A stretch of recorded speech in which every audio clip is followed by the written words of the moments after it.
When you give yourself over to sexual sin, what is really happening in the spirit? Is there a deeper spiritual reality behind sexual sin that most people are unaware of? Whether that be lust, fornication, adultery, or pornographic material. Is there really an evil demonic spirit behind these things? In other words, is something more sinister happening behind the scenes that many people don't see? The answer is yes, and this is exactly why the enemy works so hard to normalize sexual perversion in our world. So if you struggle with sexual sin or perversion on any level, and you want freedom and the strength to resist temptation, I truly believe this mini-series is going to help you tremendously. This is not the only way to gain victory in the battle against sexual sin. There are many angles to tackle this from, and there are many other variables to consider. But exposing sexual sin for what it really is, that is half the battle. I can testify that this biblical understanding of sexual perversion and its connection to the occult is what really helped me gain victory in my battle against temptation and sin. In this first episode of this mini-series, we're going to be breaking down the spiritual reality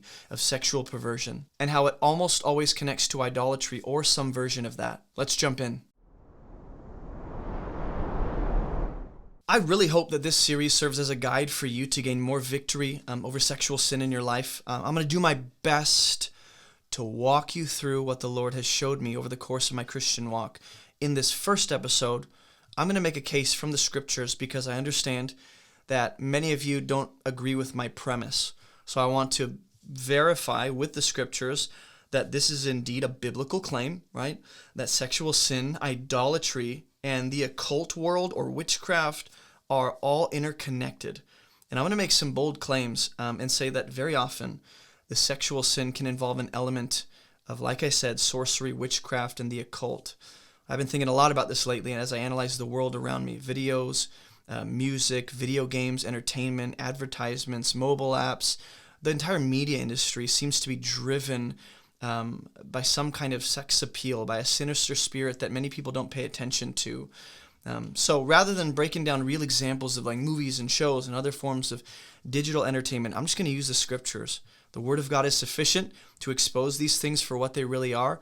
And I hope to give you a fresh biblical lens through which to evaluate and understand the world we live in, along with all of its pleasures, conveniences, and various forms of entertainment. So specifically, I want to address the legitimate spiritual connection between sexual sin and idolatry, as well as witchcraft and the occult.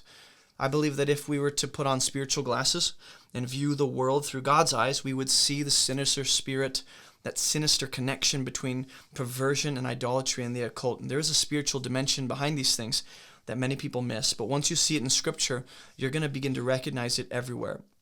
And so the purpose of this series is not only to expose the spiritual reality of sexual sin and perversion and the spirit at work behind it, but hopefully to give you an added layer of motivation, an added level of willpower in your battle against sin. I want you to have more strength and willpower when the battle comes. So I also hope to give you understanding, God's understanding, and His wisdom to recognize sin for what it really is. And once you expose this beast, it might not lose its appeal to your flesh entirely, but you're going to find yourself less enticed and overcome by the sexual perversion around you because you know what it actually is. You know what it's leading you to. You know what's behind the scenes. So even though we can't escape temptation, we can definitely decrease its appeal to us as we grow in the things of God. So that's actually what sexual perversion is at its core. We're not jumping in the scriptures quite yet. I had this open like we are. Sexual perversion, it's something that appeals to us. It's a counterfeit of what God declares is healthy sexual pleasure. In fact, some synonyms for the word appeal are magnetism, temptation, enchantment, and allure. In other words, there's something enchanting, alluring, and magnetizing about sexual pleasure to our flesh. Some other words would be attracting, seductive, and enticing.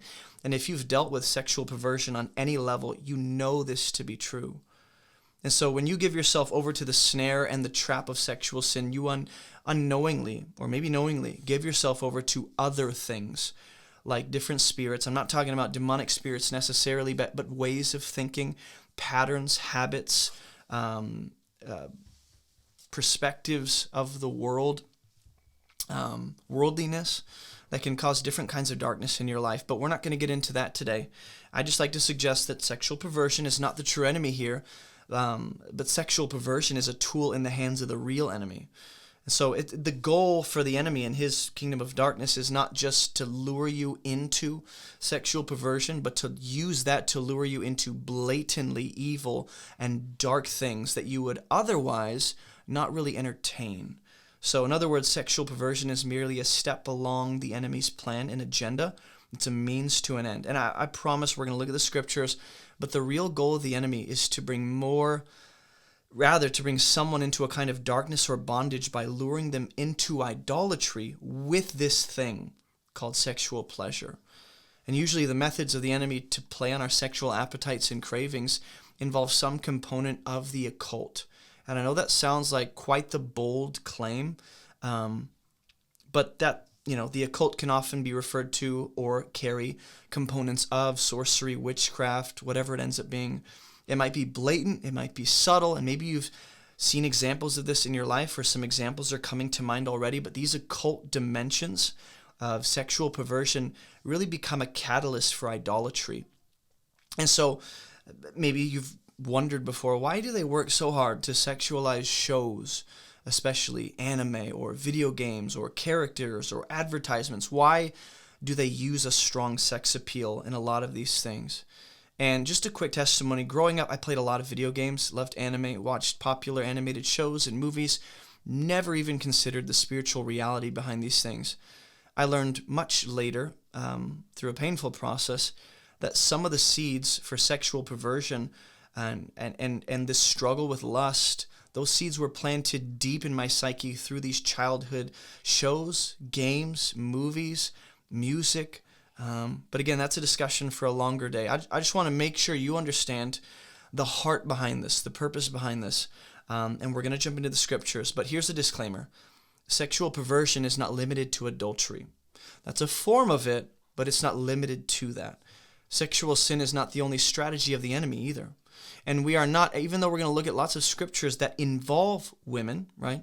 Women are not the problem. There are great women of God in scripture and in history and in our world. But sexual sin is not just limited to women being the temptation or being tempted. Men can be prostitutes in the scripture. Men can be drawn away. And witchcraft is not always explicitly involved or directly stated as being involved in a specific moment of sexual perversion or idolatry. So here's the general outline for the series. I know I've talked a lot. We're going to jump in the scriptures now.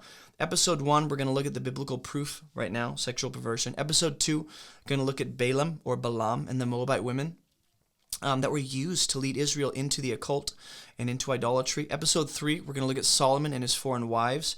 And then Jezebel is going to take up a big portion of that episode. Episode 4, we're going to look at the golden calf. Delilah and Sampson, I think they are connected. Episode 5, we're going to look at Rachel and Jacob. And maybe you've never considered Rachel, but we're also going to look at the forbidden woman of Proverbs, this woman folly. And then episode 6, the demonic agenda behind sexual sin that no one talks about, looking at the actual pagan religions of either first century Israel or the ancient Near East, and looking at their ritualistic practices that very often involve some sexual component. So let me read Isaiah 47 for you. Right here, we're going to see that Babylon is characterized as a whore. Okay, I know that's some strong language in her sorceries and enchantments, and I just want you to be thinking about why Babylon is characterized as a whore and why sorcery, enchantment, and this kind of lustful appeal and idolatry are all associated with Babylon. Come down and sit in the dust, O virgin daughter of Babylon. Sit on the ground without a throne, daughter of the Chaldeans, right? Once held great power. I'm going to highlight anything that is worth noting. For you shall no more be called tender and delicate. Take the millstones and grind flour, put off your veil, strip off your robe, uncover your legs, and pass through the rivers. Your nakedness will be uncovered, and your disgrace shall be seen. I will take vengeance, and I'll spare no one. Our Redeemer, the Lord of hosts, is his name. He's the Holy One of Israel. Sit in silence and go into darkness, O daughter of the Chaldeans, for you shall no more be called the mistress of the kingdoms. Now, this is a metaphorical image, a poetic way of explaining that high and lofty status, that influence and appeal that Babylon had to the nations, the power and authority. I was angry with my people. I profaned my heritage, speaking of Jerusalem and Judah and Israel, really. I gave them into your hand, and you showed them no mercy. On the aged, and you made your yoke exceedingly heavy. You said, I will be mistress forever. So that you didn't lay these things to heart or remember their end. Now, hear this. You lover of pleasure, who sit securely, who say in your heart, I am, and there is none beside me. That's quite the arrogant claim. I shall not sit as a widow or know the loss of children. These two things shall come to you in a moment. In one day, the loss of children and widowhood shall come upon you in full measure, in spite of your many sorceries and the great power of your enchantments. You felt secure in your wickedness. You said, no one sees me. Your wisdom and your knowledge led you astray. And you said in your heart, I am. There's no one beside me. But evil shall come upon you, which you will not know how to charm away. In other words, Babylon nationally, or with the king that was leading the charge, historically was known for having this ability to charm, which you're going to see is associated with many of the stories we're going to look at. Disaster will fall upon you, for which you will not be able to atone. Ruin will come upon you suddenly, of which you know nothing. Stand fast in your enchantments and your many sorceries, which you've labored for from your youth. Perhaps you may be able to succeed. Perhaps you may inspire terror. But here's what I'd like to suggest before we look at a few more examples. I should have done this first. Balaam in Numbers is a diviner. Well, that's going to be the first example we look at in the next video. So that's the occult element. God never explicitly approves of the methods or means or practices or rituals that Balaam uses, but God still seems to work in and through those things to accomplish his plan and his good. So that's the occult element of that story in Numbers. The Moabite women are used as the sex appeal component, and then the Moabite women lead Israel into idolatry. That's the idolatrous component. So there's essentially three components we're going to look at throughout all these stories, and then ground this all in the scriptures. There's that occult element, the sex appeal, and idolatry. Solomon's foreign wives are also, they lead Solomon astray into idolatry to worship false gods. They very likely and historically practiced rituals that involve pagan offerings, divination, invoking spirits. So that's the occult element, because he married Moabite women, Ammonite women, Edomite women, Sidonians, Hittites. And then you're going to see the sex appeal. He loved foreign women and slept with them, right? The third example, and this is not an exhaustive list, this is just what I thought would be worth sharing now up front, so you know I'm not making this up. Jezebel and Ahab. Jezebel has a strong sex appeal, a charm, uses seduction. She gets Ahab to worship Baal. That's the idolatry element. And then Jezebel was known for witchcraft and sorcery as well. So there's that occult dimension. So in many of these stories, I don't want to make a sweeping statement and say in all these stories, but in many of these stories, which is going to expose sexual sin for what it really is, you're going to see that element of sex appeal, idolatry, and the occult. And so back to the scriptures. Revelation chapter 2, verse 20. This is what we see about Jezebel. Okay. But I have this against you. This is Jesus speaking to the angel of the church in Thyatira, speaking to the church in Thyatira. You tolerate that woman Jezebel. She calls herself a prophetess and is teaching and seducing my servants to practice what? Sexual immorality. And to do what? Eat food sacrificed to idols. But she's also known as Jezebel, seducing the servants of God. So her sexual immorality, she refuses to repent of. And we're gonna revisit this when we look at the story of Jezebel. That's not the literal woman of Jezebel, but it's a stand-in. Like she is functioning the way Jezebel functioned in the story of Ahab. Revelation 18:21 through 24. It says, a mighty angel took up a stone like a great millstone and threw it into the sea. So will Babylon. That's why I brought up Isaiah 47. Babylon is an actual nation, a national people, an ethnic people.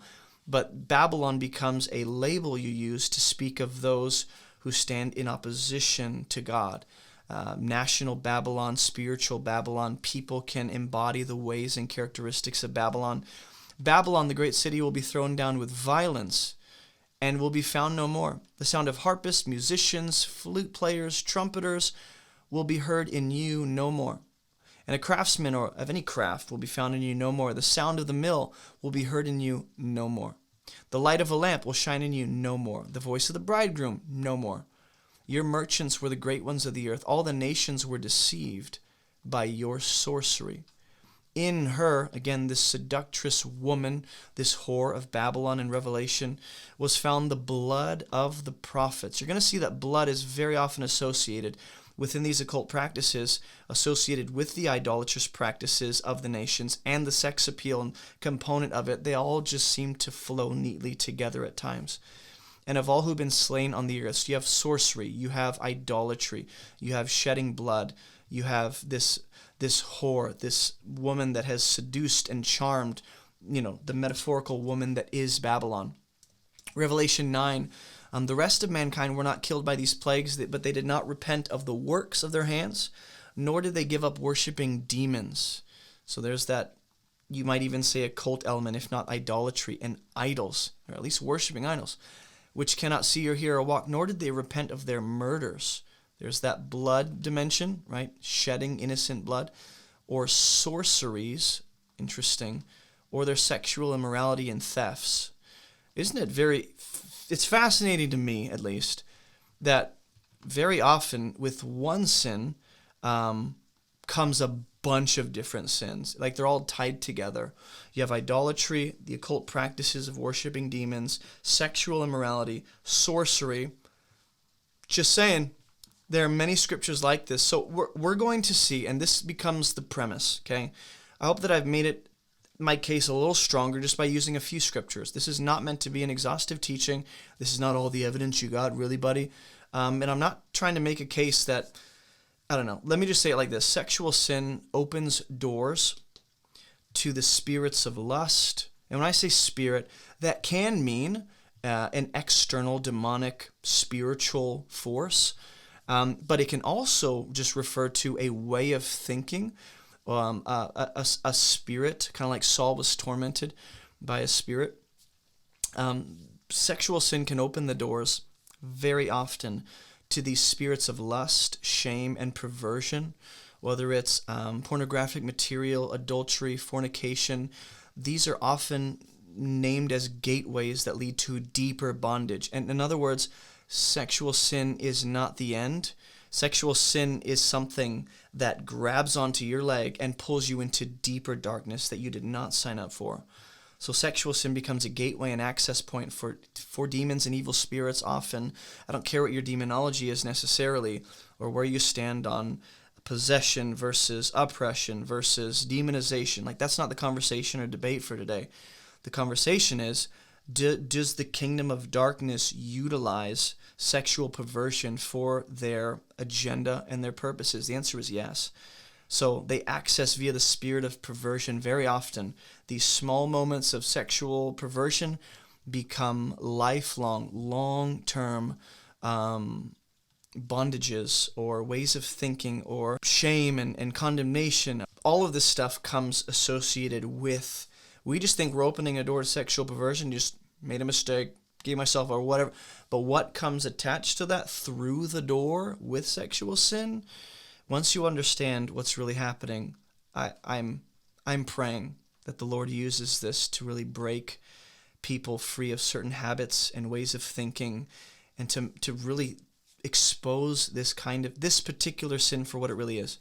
Because Paul does say flee sexual immorality for a reason. I think there's a specific reason he does that. So in the next video, we're going to tackle the spiritual reality of sexual sin in the story of Balaam, the seer or diviner, and the Moabite women. When you give yourself over to sexual sin or perversion, there really is a deeper spiritual reality behind that. Whether that be lust, adultery, or fornication, there is something more sinister happening behind the scenes that many people don't see. If you struggle with sexual sin on any level and you desire freedom and the strength to resist temptation, I truly believe that this mini-series is going to help you in your battle. We're going to expose sexual sin for what it really is, and we're going to use the scriptures to do that. In the second episode, we're going to break down one of the most referenced events in Israel's history, and this event involves Balaam and the Moabite women. Let's dive into the scriptures.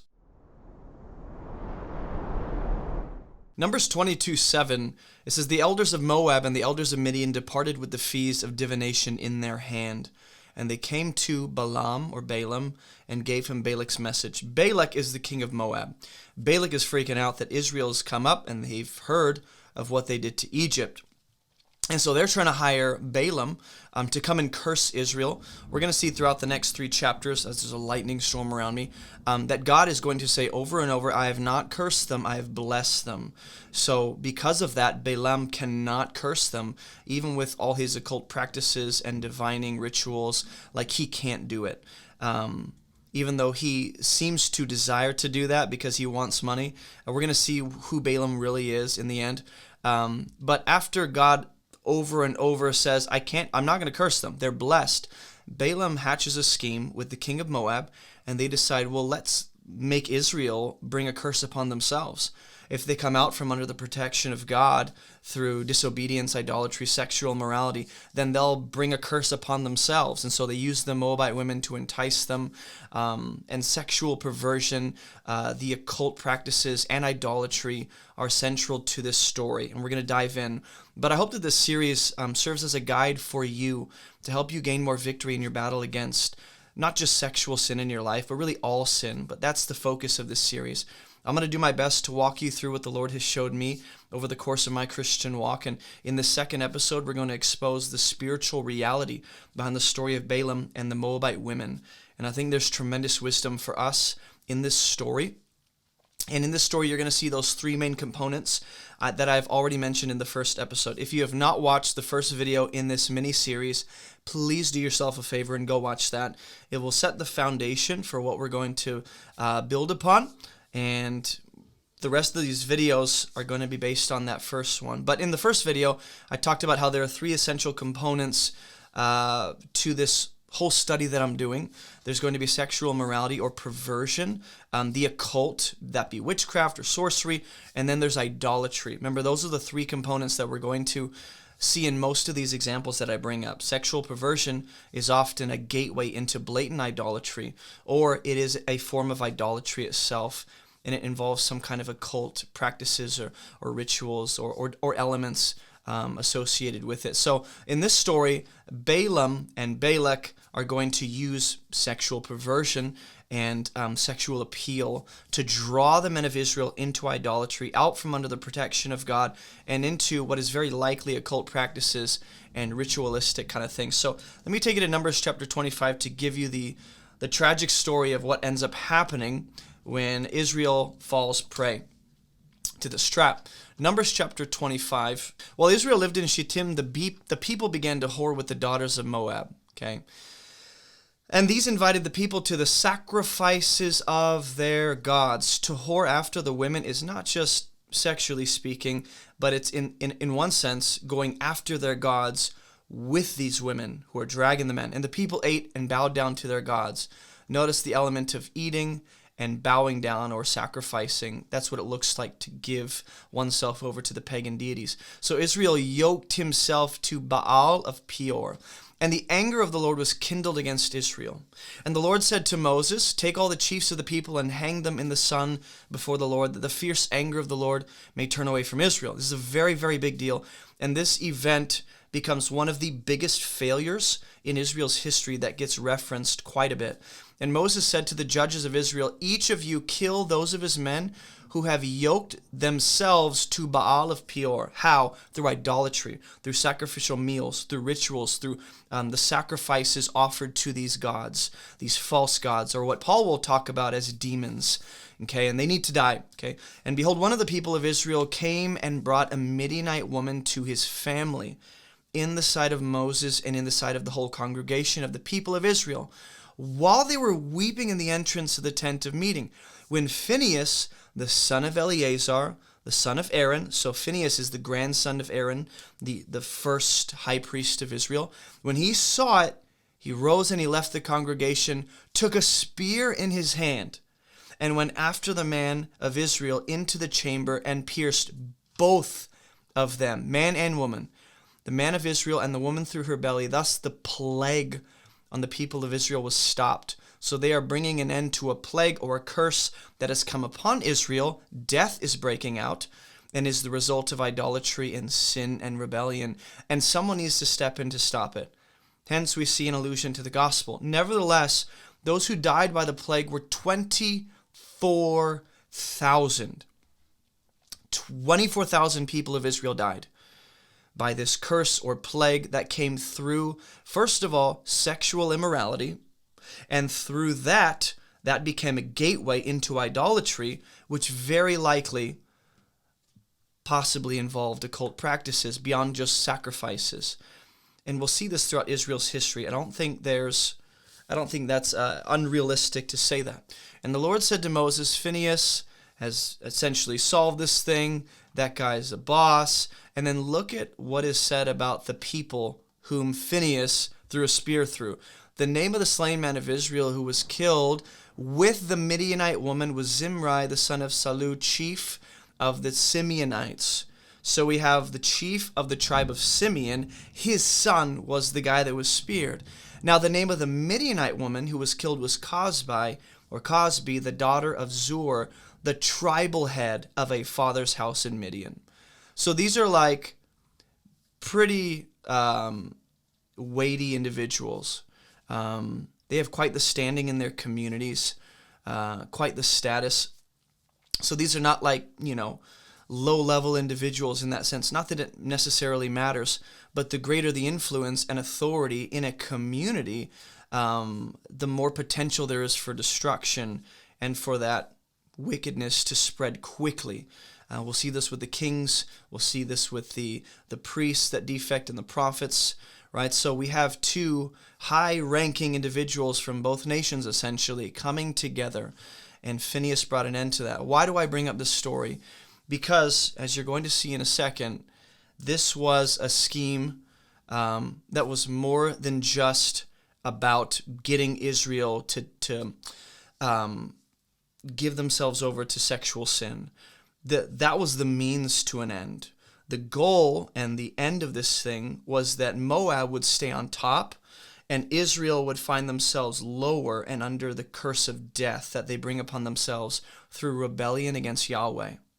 And how did rebellion happen? It seemed as though that fade, that descent happened slowly, that it was not just all at once, but a progression of things that started with sex appeal and this sexual desire for pleasure in the flesh, and then giving oneself over to the pagan nations. God said, do not intermarry with the pagan nations. They end up doing that, and what they're led into is worse than the initial sin they gave themselves over to. And I really want us to be thinking about the nature of sin. Sin is never content with just like that first initial taste. Sin wants to take you deeper. Sin wants you to plunge deeper into descent and into wickedness so that you find yourself in the kind of perversion and the kind of practices and habits and thought patterns that you never, ever imagined yourself dealing with, because it started with a gateway kind of sin, a gateway kind of perversion. And so look at Numbers chapter 31, verse 16. This is the nature of sexual sin. Not just sexual sin, but in this context, it's used as a trap to snare men and draw them into deeper wickedness that really brings death and curse upon the community. So Numbers 31:16, it says, "Behold, these Moabite women, on Balaam's advice, they caused the people of Israel to act treacherously." Who did? The women. How? Through sexual appeal, intermarriage, that kind of thing. You can be with us, come and worship our gods. We'll see this with Solomon. We'll see this with Ahab. We'll see this with the foolish woman in Proverbs, that it's always, hey, I know you want sexual pleasure, but I'm going to bring you into worse things that you don't see on the other side of that. And so these Moabite women caused Israel to sin. Not that Israel is irresponsible and, we didn't know. You know what you're doing. But they were caused to sin against the Lord in the incident of Peor, and the plague came upon the congregation. Now this is what Joshua chapter 13 is going to say about Balaam. Balaam, the son of Beor, the one who practiced divination. I'm sure you probably thought, this guy's forgot about the occult element. If you read about the practices of Balaam as a seer or diviner, I don't believe that he does use pagan rituals. He does use occult practices. He does use what for us is definitely off the table, right, in terms of interacting with the divine. But God seems to still work through that. Just because God allows something to transpire and still works through that methodology doesn't mean he approves of it necessarily. And so Balaam is practicing divination, and he's killed by the sword. What were they trying to pay him for? To divine or scheme up some kind of spiritual curse upon Israel and bring it upon them. The New Testament authors will say some strong things about Balaam, and I really want you to see the occult dimension to this. This is not the only isolated case where sexual sin and idolatry go hand in hand.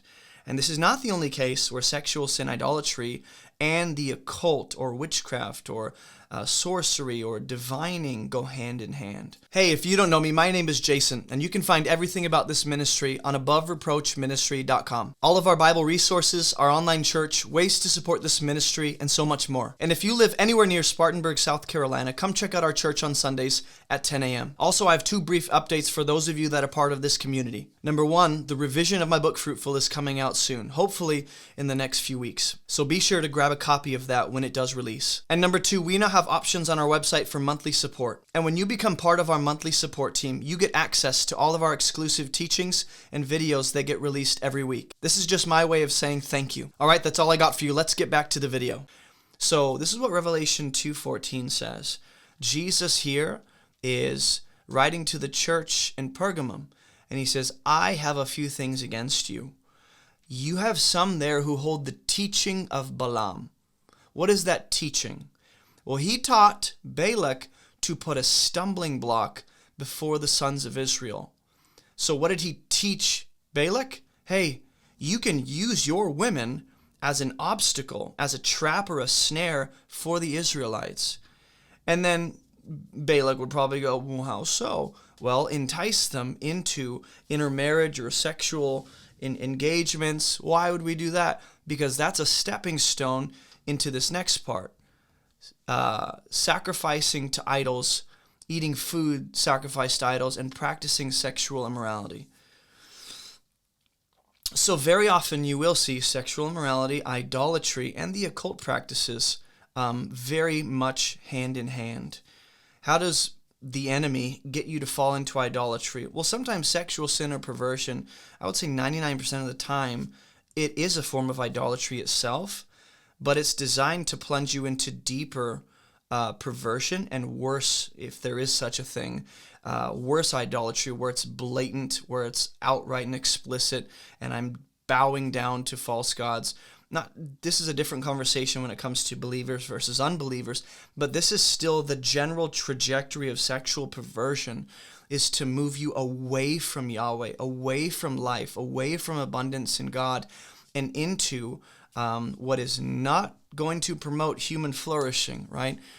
And so these things very often go hand in hand. I'm just trying to give you the biblical case for these things. 2 Peter chapter 2, it says, if God did not spare the angels when they sinned. I think this is very likely a reference to Genesis chapter 6, which I do not just believe to be the sons of Seth versus the sons of Cain, intermixing, God forbid, but rather we do see spiritual beings intermixing and intermarrying with human women. And I think this is a reference to that, considering what Enoch has to say about that situation. Not that Second Temple literature is ultimate, but it does help us understand the cultural context of certain statements, phrases, stories, and understand from the original audience's perspective. So if God did not spare angels when they sinned, likely that's in view, again, sexual sin, but he cast them into hell, committed them to chains of gloomy darkness to be kept until the judgment. If he did not spare the ancient world, but preserved Noah, a herald of righteousness, with 7 others, when he brought a flood upon the world of the ungodly, if by turning the cities of Sodom and Gomorrah to ashes, which I would say sexual sin is part of, not the only, but part of the reason that God brought judgment on Sodom and Gomorrah is because of the perversion and outright sexual immorality that was blatantly filling that community. If God turned them to ashes and condemned them to extinction, making them an example of what happens to the ungodly. And if he rescued Lot, right, so you got Noah and you got Lot. On the other hand, you got Sodom and Gomorrah and the angels and the ancient world of Noah's day. And if he rescued righteous Lot, greatly distressed by the sensual conduct of the wicked. Now, very often that term is associated with or referring to sexual sin or perversion. Some kind of fleshly appetite is in view there. So likely the focus in this context is Sodom and Gomorrah. Not the only reason, but the main reason in context is their sensual conduct. And that righteous man lived among them day after day, was tormented, his righteous soul over their lawless deeds that he saw and heard. Remember how they want to sleep with the two men, the angels that come to Lot, and they're trying to break down the door? Then the Lord knows how to rescue the godly from trials and to keep the unrighteous under punishment, the day of judgment, those who indulge in the lust of defiling passion. I think that's key to understanding the main flaws of the Sodom and Gomorrah community. Indulging in lustful, defiling passion, sexual immorality, sensual conduct. Not the only reason, again, but one of the main things. And despising authority, right? Bold and willful, they don't tremble as they blaspheme the glorious ones, whereas angels, though greater in might and power, don't even pronounce a blasphemous judgment against them before the Lord. Now watch, he's going to bring up Balaam. I believe he's going to consistently talk about blaspheming, pleasure, reveling in pleasure right here, eyes full of adultery. The idea is there's not just sexual sin, but that seems to be the main thing in view associated with the people Peter is talking about. They have eyes full of adultery, insatiable for sin. They entice unsteady souls. What did we see Balaam and Balak do through the Moabite women? Through it, whether they hired them or whether they blackmailed them, Moabite women were used to entice unsteady souls. They have hearts trained in greed. That's what Balaam is known for. Accursed children, forsaken the right way, they've gone astray. They've followed the way of Balaam. Remember, Revelation said, don't follow the teaching of Balaam, the son of Beor, who loved gain from wrongdoing. He was rebuked for his own transgression, and he was restrained, his own madness. But either way, the idea here, just keep going. Speaking loud boast of folly, they entice by sensual passions of the flesh those who are barely escaping. Again, a reference to not only Balaam, but primarily what happened through the Moabite women at Balaam's advice. They promised them freedom, but they themselves are slaves of corruption. Whatever overcomes a person, to that he's enslaved. So whether it's Balaam, whether it's the angels in Noah's day, or the ancient world of Noah's day, or Sodom and Gomorrah, one of the main characteristics of the wicked and those enslaved to sin in unbelief is they're just giving themselves over to sensual passions of their flesh. Sexual sin is at the center of it's one of their biggest priorities, one of their biggest concerns. So I just want to set the tone for the next few stories to show you that Balaam, Balak, these powerful individuals, loving money, power, authority, wanting to take advantage of Israel, how did they lead them into the curse and bringing death upon themselves? How'd they get them to blatantly bow down to the false gods of Moab and sacrifice and eat these sacrificial meals? What is that? What is it that the enemy used to entice men, whether they knew what was on the other side or not? Because I think even with sexual sin, sometimes you know what's on the other side of that, and you're still willing to go through with it and just deal with the pain when you get to it. I'll cross that bridge when I get there. Other times, I have no idea what's on the other side, and I'm just caught off guard. So what is it that they use? They use sexual appeal. What was Balaam known for, and what is part of... I don't know how he managed to scheme this up, honestly, because the text never tells us that God told Balaam, if Israel sins, they'll bring themselves under a curse. How did he get that information? I would like to suggest through occult practices. That's how he gets his information, his knowledge of the spiritual, his insight into the spiritual realm is through pagan practices and the occult. And that was the means. I would like to suggest that was at least part of the way that they came to figure out this plan. Use Moabite women, sex appeal, get them into idolatry, And likely, if occult practices aren't in the beginning stages of this process, I would highly suggest that they were on the other side of it, meaning that when Israel gave themselves over to these defiling, idolatrous practices, it very much involved the occult, whether that be witchcraft, sorcery. I don't know how deep that went, but when we get to video number 6, we'll look at the occult practices and the pagan rituals of the nations that involved a sexual dimension, okay? So for now, I just want us to be thinking about that. Like, wow, I think there is a case to be made that these things are often, if not always, interconnected. Idolatry, sexual perversion or sin, and the occult. In the next video, we're going to look at the deeper truth behind sexual sin involving Jezebel and Solomon's foreign wives as well. When you give yourself over to sexual sin or perversion, there really is a deeper spiritual reality behind that. Whether that be lust, adultery, or fornication, there is something more sinister happening behind the scenes that many people don't see. If you struggle with sexual sin on any level and you desire freedom and the strength to resist temptation, I truly believe that this mini-series is going to help you in your battle. We're going to expose sexual sin for what it really is, and we're going to use the scriptures to do that. In this third episode, we're going to break down King Solomon's tragic fall, why exactly foreign women are involved, and then we'll look at Jezebel, easily the most wicked woman in biblical history. Let's dive into the Bible. 1 Kings chapter 3 verse 1 says, Solomon made a marriage alliance with Pharaoh, king of Egypt. He took Pharaoh's daughter and brought her into the city of David until he had finished building his own house and the house of the Lord and the wall around Jerusalem. I hope that this series serves as a guide for you in your battle against sin. I hope that this helps you gain more victory over sexual sin and perversion in your life. And I'm going to do my best to walk you through what the Lord has showed me over the course of my walk. And in this third episode, if you didn't already know, this is a mini-series. I highly recommend you go watch the first 2 episodes before jumping into this. That will set the tone for these other episodes. There's some foundational ideas in those first 2 episodes that will be helpful for this one. But in this episode, we're going to expose the spiritual reality behind the story of Solomon, and then we're going to look at the story of Jezebel and Ahab.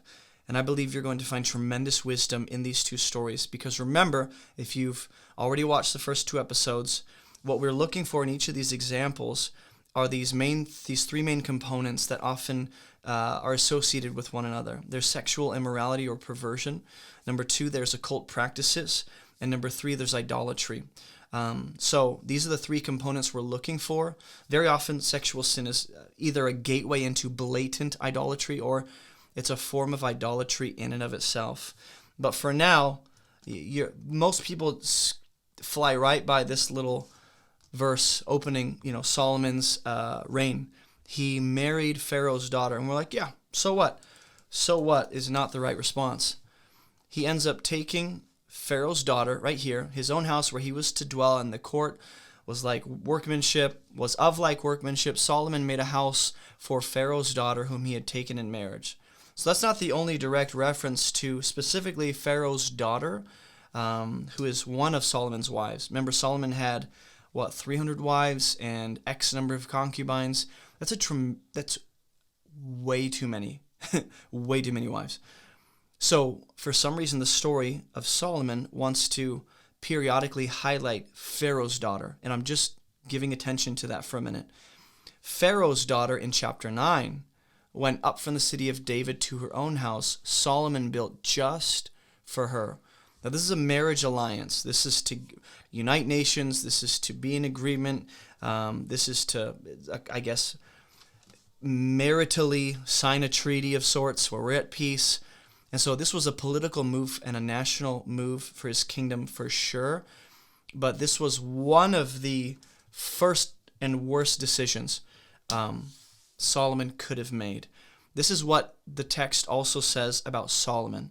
In chapter 11, I just want you to notice, it started in chapter 3, chapter 7, chapter 9, talking about Solomon, specifically one wife, Pharaoh's daughter. And then look at how it's, over the course of his reign, how that has just grown out of control. Now, King Solomon loved many foreign women, okay? Now, if you don't know, God specifically told Israel and their kings, do not intermarry with the surrounding nations. That is a no-no. We're not going to do that. So that's a direct commandment that Solomon has already violated. Along with, once again, the daughter of Pharaoh. I just want us to be thinking, why 4 times in Solomon's story is there one woman that is singled out? The daughter of Pharaoh. Could she be what caused the downfall of his kingdom and set that into motion? Could she be the first domino that brought everything toppling down, which is this decision to intermarry with the nations? And it started off innocent, not a big deal, even though it's a direct violation of God's commandment, so it's not innocent. But it started off like seemingly not a big deal, insignificant. Then it turns into this. Moabite women, Ammonite, Edomite, Sidonian, Hittite women. If you don't know the Old Testament, these names mean nothing to you. But if you understand the Old Testament, with each name, you're going, no. From the nations concerning which the Lord had said to the people, like specifically these nations, you shall not enter into marriage with them, neither shall they with you. Surely they will turn away your heart after their gods. How did God know that? Why was that a certain thing? Why was that absolutely going to happen? Because God knows the nature of the human heart. He knows the tendencies of our flesh. He knows the trajectory of the human heart, if given just a little bit of sin, just a little bit of compromise, where it ends up, where the life goes. And isn't that the story of many of our lives, where it's just small compromises, maybe not directly sin, maybe not a direct violation of God's commands, but compromises nonetheless that lead to great sins and behaviors and thought patterns that are just so worldly. We're like, how did we get here? Just like Solomon, it starts with the small compromise. I mean, even when you look at David, his father, on the house, he should be at war during the springtime when kings go to war, and he's not. He's standing on the house, standing on the roof, looking around, sees Bathsheba. That decision to pursue what he saw is what set into motion the downfall of his reign. Same with Solomon. Solomon is going to follow in the footsteps of his father David. But I want us just to imagine the empire, the kingdom of Israel. Like, this is the golden age of Israel. They are on top. They have abundance. They are flourishing. They are successful. They are the most powerful national entity and kingdom. I mean, nations and kings are coming to Solomon. He's so wealthy, he makes shields of gold, right? So this is the golden era of Israel. So if I were the enemy, not just the enemy nations, but the spiritual enemy behind these things, if I were the devil, how would I initiate the downfall of such an established, flourishing kingdom? Apparently, it involves this one decision that Solomon made to marry the daughter of Pharaoh. And I'm convinced that's what led to all these other downfalls and compromises. Solomon clung to these in love. He had, 700 wives. Remember how I said 300? He had 300 concubines who were princesses. A question I have is, are all of them royalty before he married them? Are these all marriage alliance kind of political moves? Or are they just all princesses because they're married to Solomon specifically? It's a lot of wedding ceremonies, by the way. His wives did what? Just like God said, turned away his heart. Why would anyone abandon the God who gave Solomon all the wisdom he could ever want, all the wealth and power and influence and status and the name that he could never even imagine for himself? How could he ever do something that, from our perspective, seems absolutely irrational and out of the question, absurd? It started with these small compromises, and slowly, because his heart was attached to women that worshiped other gods, his heart followed them. Jesus will comment on the heart and the trajectory of the life later on in the Sermon on the Mount, but for now, know that we're seeing what Jesus talks about right here in Solomon. When Solomon was old, his wives turned away his heart. Repeatedly, his heart, his loyalty to God, was negatively influenced by the wives he had married from the pagan nations, because they turned his heart after other gods. His heart was not wholly true to the Lord, as was the heart of his father David. Solomon, this is so tragic. Like he was so set up, so successful, so blessed, had God on his side, the favor and grace, the wisdom of God, the Spirit of God. And now he's like, how do you make such numbskull decisions? Again, sin makes you do dumb things. The sensual passions of the flesh, sexual desire, makes you do the most irrational things. He worshipped Ashtoreth, Milcom, the abomination of the Ammonites. Solomon did what was evil in the sight of the Lord. He did not wholly follow the Lord as David, his father, had done. Then Solomon builds a high place, makes provision for idolatry, encourages idolatry, sets up places for idolatry, for Chemosh, the abomination of Moab, for Molech, the abomination of the Ammonites, which, by the way, was the main pagan deity that demanded the children to be sacrificed. And this mountain is east of Jerusalem. So he did for all his foreign wives who made offerings and sacrificed to their gods. Do you notice the progression of things? I like women. I'll compromise and violate God's commands to go after those women, and I have more women than I should. More access is not always good, by the way. And then from there, that leads into they worship false gods, and in order to, appease my wives or show my love for my wives because I'm attached to them, I'm going to begin to dabble in that stuff. And then it turns into, I'm going to make provision for this so the rest of the nation can enjoy. I'm going to make a competing mountain temple with Yahweh for these other gods. And I'm going to sacrifice to them too. And slowly, do you see how sexual perversion and sin and sex appeal can very subtly turn your heart? And after enough time, you're so far from God, you wonder how in the world did I ever make these decisions? How did I ever think that this was even a good decision to make? Nehemiah is going to comment on Solomon. In those days I saw the Jews who had married women of Ashdod, Ammon, and Moab. Again, they're repeating the sins of their fathers. Half their children spoke the language of Ashdod, and they couldn't even speak the language of Judah, and I confronted them. I made them take an oath. I said, you shall not give your daughters to their sons, or your sons to their daughters. Didn't Solomon do this? Now, this is the reference point for why this is a stupid decision. Remember Solomon? Do you remember what he did on account of such women? The sin that tore his kingdom apart? Like, that is what makes his kingdom crumble. Among the many nations, there was no king like him. He was beloved by his God. God made him king over Israel. Nevertheless, as set up and as secure and as successful as Solomon was, foreign women, sexual pleasure, and sin caused him to really, really violate the covenant, idolatry. Why is sexual sin such a gateway into, why is it used as a gateway into idolatry? Shall we listen to you and do all this great evil and act treacherously against our God? This is treachery. It is treason. That's how we should view idolatry. It is treason against the king. It's a violation of the covenant for Israel. How did they get to that point? Foreign women. How did Solomon? Foreign women. How will King Ahab over the northern kingdom of Israel? Foreign women. That's what we're going to explore now. We're going to jump to Ahab and Jezebel. Jezebel is easily the most wicked human being, if not at least the most wicked woman in biblical history.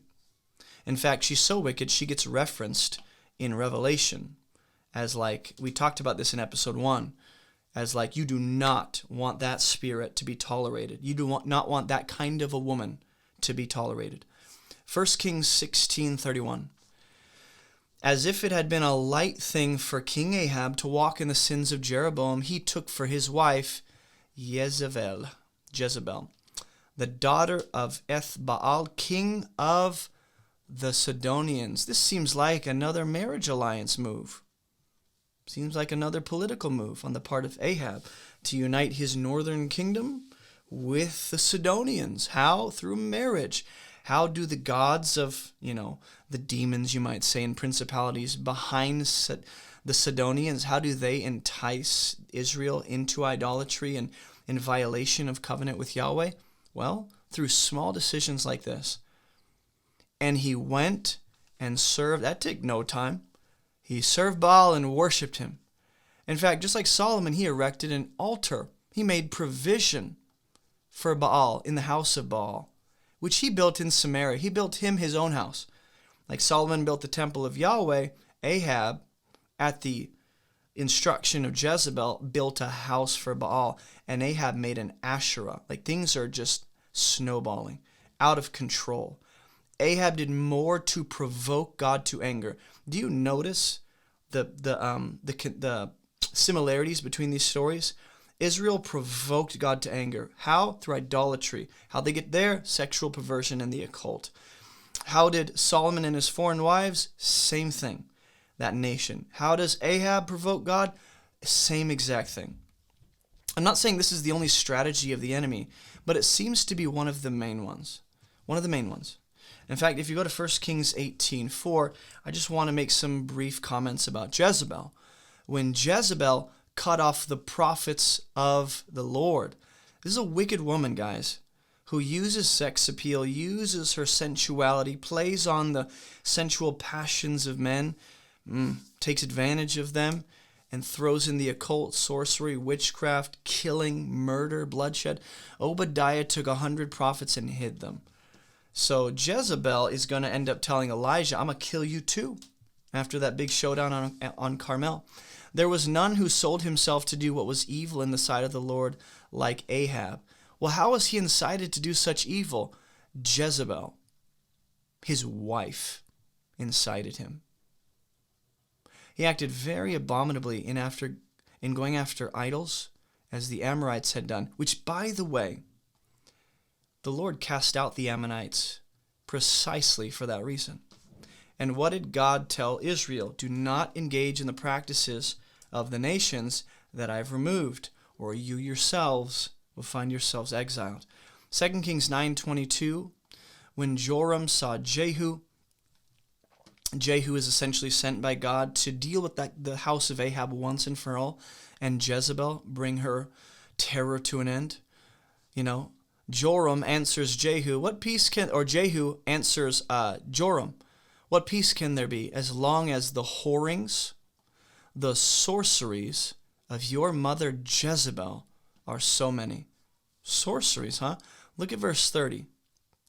When Jehu came to Jezreel, Jezebel heard.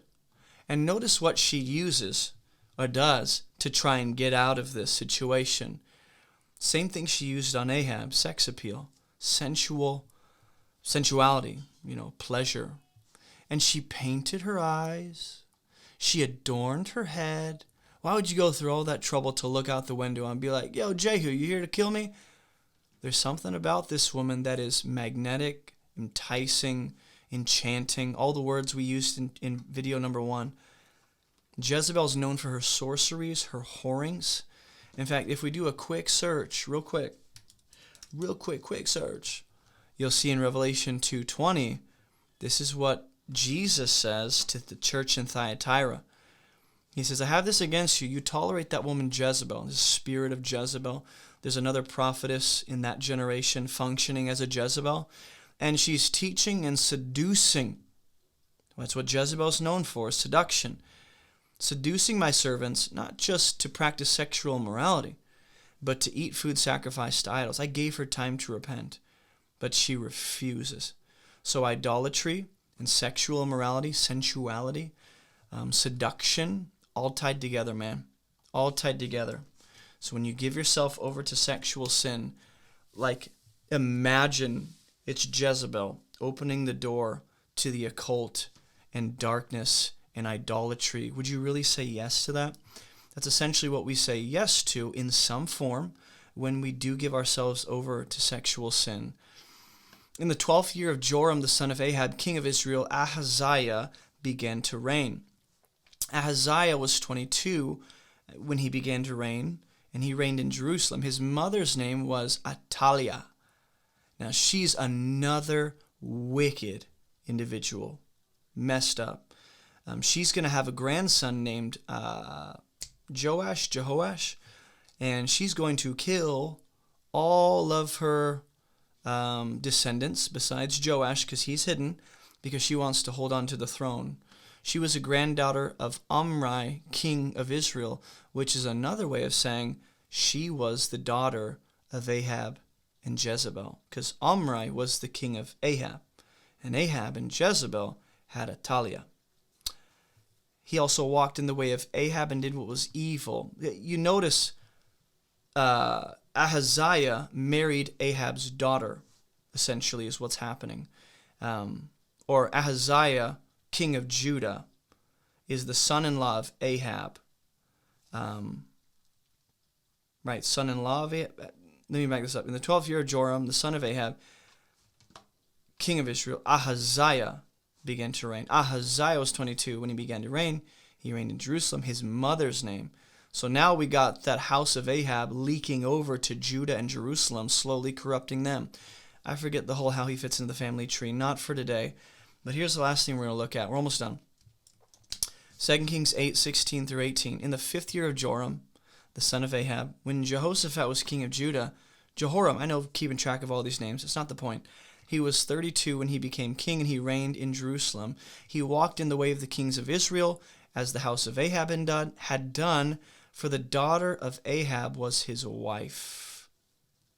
So what's the connection between Jehoram, or Joram is another way to say his name, and Ahab? Well, Jehoram here, the son of Jehoshaphat, he reigned in Jerusalem, and he walked in the ways of the kings of Israel. Remember, you have two kingdoms. Northern kingdom, Israel. Southern kingdom, Judah. Well, Judah's kind of in its own pocket. The wicked ways of Israel in the north are starting to come down to Judah through the family of Ahab. And the way that Ahab influences, or his family influences, Judah is by Jehoram being given into marriage to Ahab's daughter. And that's when, once again, we see this pattern of doing evil in the sight of the Lord, idolatry, pagan practices. But the reason I bring in the occult in regards to Jezebel and Ahab is because Jezebel is actually known for her witchcraft and sorcery, along with her whorings, along with her wickedness and bloodshed and killing of God's people and leading people into idolatry. And then Solomon and his foreign wives. I would like to suggest that in the golden age of Israel, the way that the enemy comes in through the back door to start pulling things out and messing with the kingdom is by installing Pharaoh's daughter as the queen alongside Solomon. That she's referenced the most. There's no other wife of Solomon that is called out, like singled out.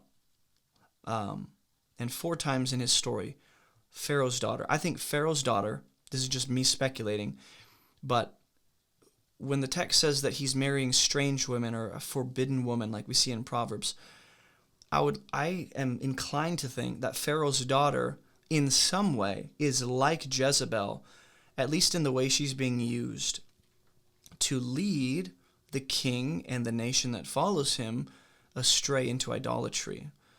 And occult practices are typically involved. If I'm not mistaken, there are Second Temple writings usually attributed to Solomon. If I am not mistaken, the term is pseudepigraphal, meaning it's a sign to Solomon, but it's not really Solomon writing, or maybe it was. I don't really know. But there are other writings that have more of these occult dimensions and practices to them. I'm not saying read them. I'm not saying not. I'm just stating a fact.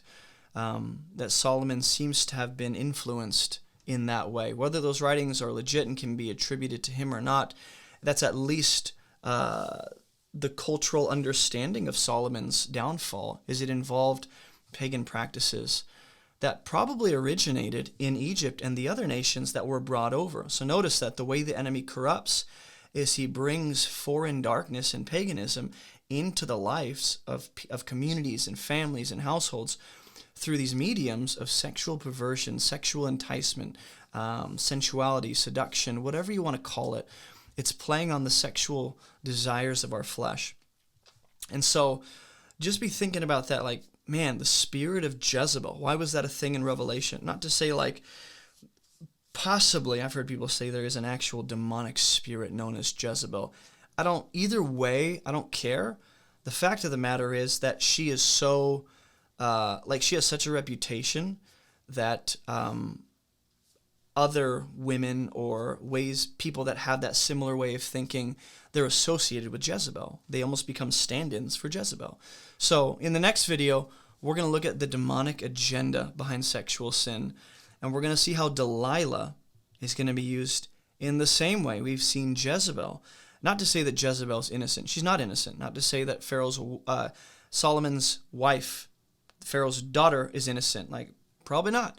Delilah's most definitely not innocent in the way she's enticing Samson. But when you see this story on repeat, pay attention. Apparently, the human condition can be narrowed down to a set of patterns, and this is one of the patterns. So in the next video, we'll look at the golden calf as well as Delilah and Samson. And again, I'm going to caution you, don't jump into the next video. Spend some time reflecting on this. Read the scriptures on your own. Spend time in prayer. Jot down some notes. Self-reflect a bit and say, where in my life have I possibly given myself over to things that I really didn't think? I took the bait.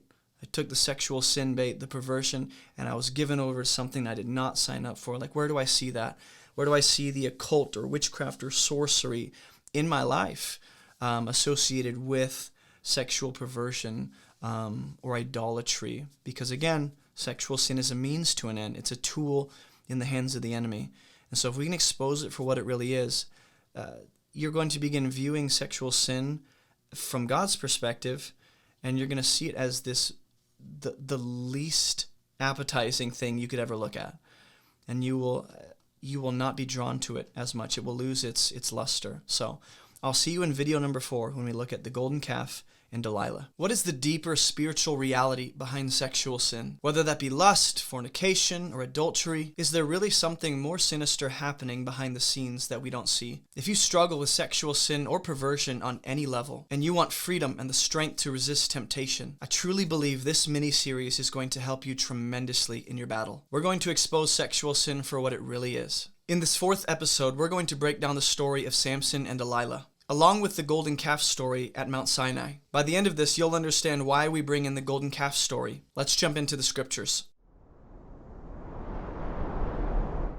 Let's take a look at the story of Samson first. Look at how his story unfolds. Starting in verse 1, Samson went down to Timnah, and at Timnah he saw one of the daughters of the Philistines. What you need to know about the law of God is God forbids Israel from intermarrying with the surrounding pagan nations. So for Samson to have an eye towards one of the Philistines and to take one of the Philistines in marriage is a direct violation of the law of God. So in this 4th episode, we're going to expose the spiritual reality behind the story of Delilah and Samson.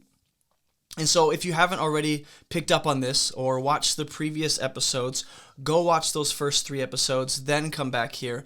But I hope I've made it clear, and I continue to make it supported with the scripture, that there is a deep connection between sexual immorality or perversion, along with occult practices and idolatry. So those are the main 3 components we're going to be looking for in each of these stories, see if they're present, because I'm convinced this is the thesis that sexual sin is very often a gateway into blatant idolatry, or can be a form of idolatry itself.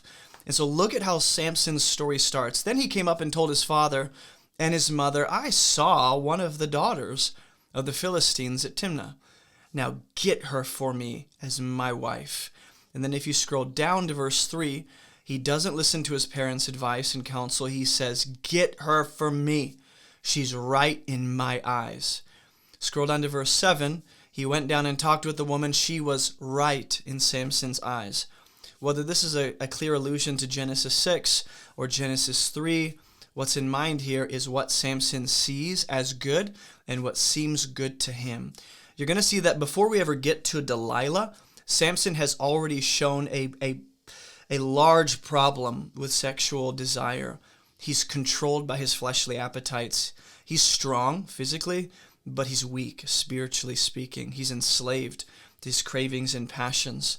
So if you scroll down to Judges chapter, I say scroll like you have a computer open. I'm scrolling. Judges 15:1. After some days at the wheat harvest, Samson went to visit his wife with a young goat. If you don't know the story, Samson essentially lost his bride. Her father gave her to another man. Samson just thinks everything's cool and he can just go sleep with his wife when she's actually been given to another Philistine. And he said, I will go into my wife now, right in the chamber. You're going to see a problem unfolds with this.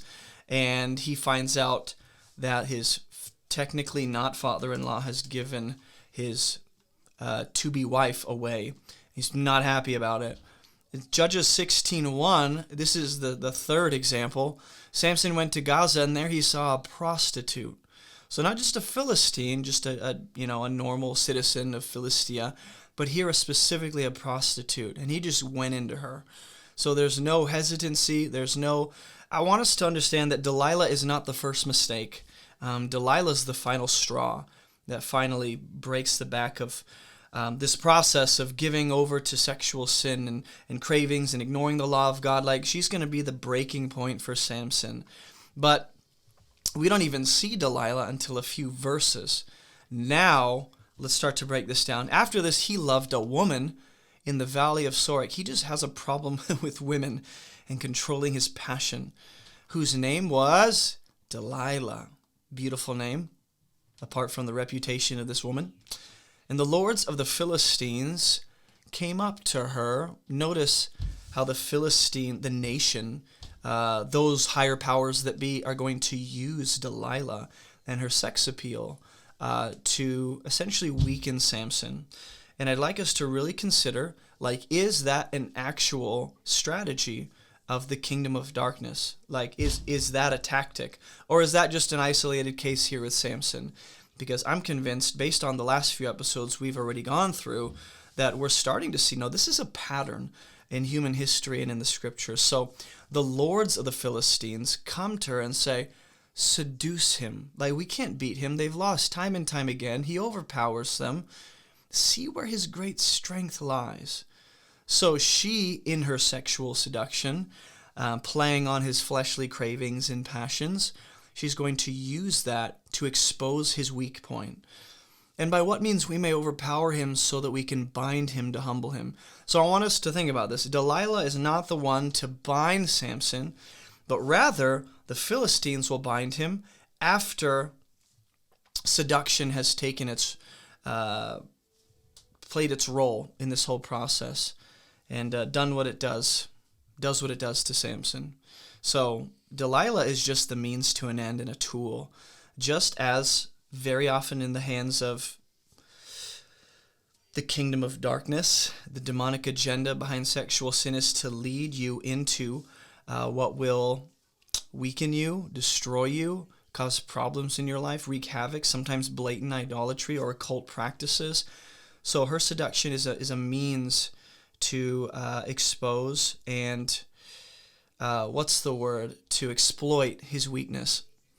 So we will each give you 1,100 pieces of silver. Don't know if that's a lot. Delilah said, there's no skip. Just, hey, Delilah says to Samson, tell me where your great strength lies. I want us to also consider how oblivious Samson is, or how ignorant, willfully, possibly, Samson is. Just how, not wise Samson is.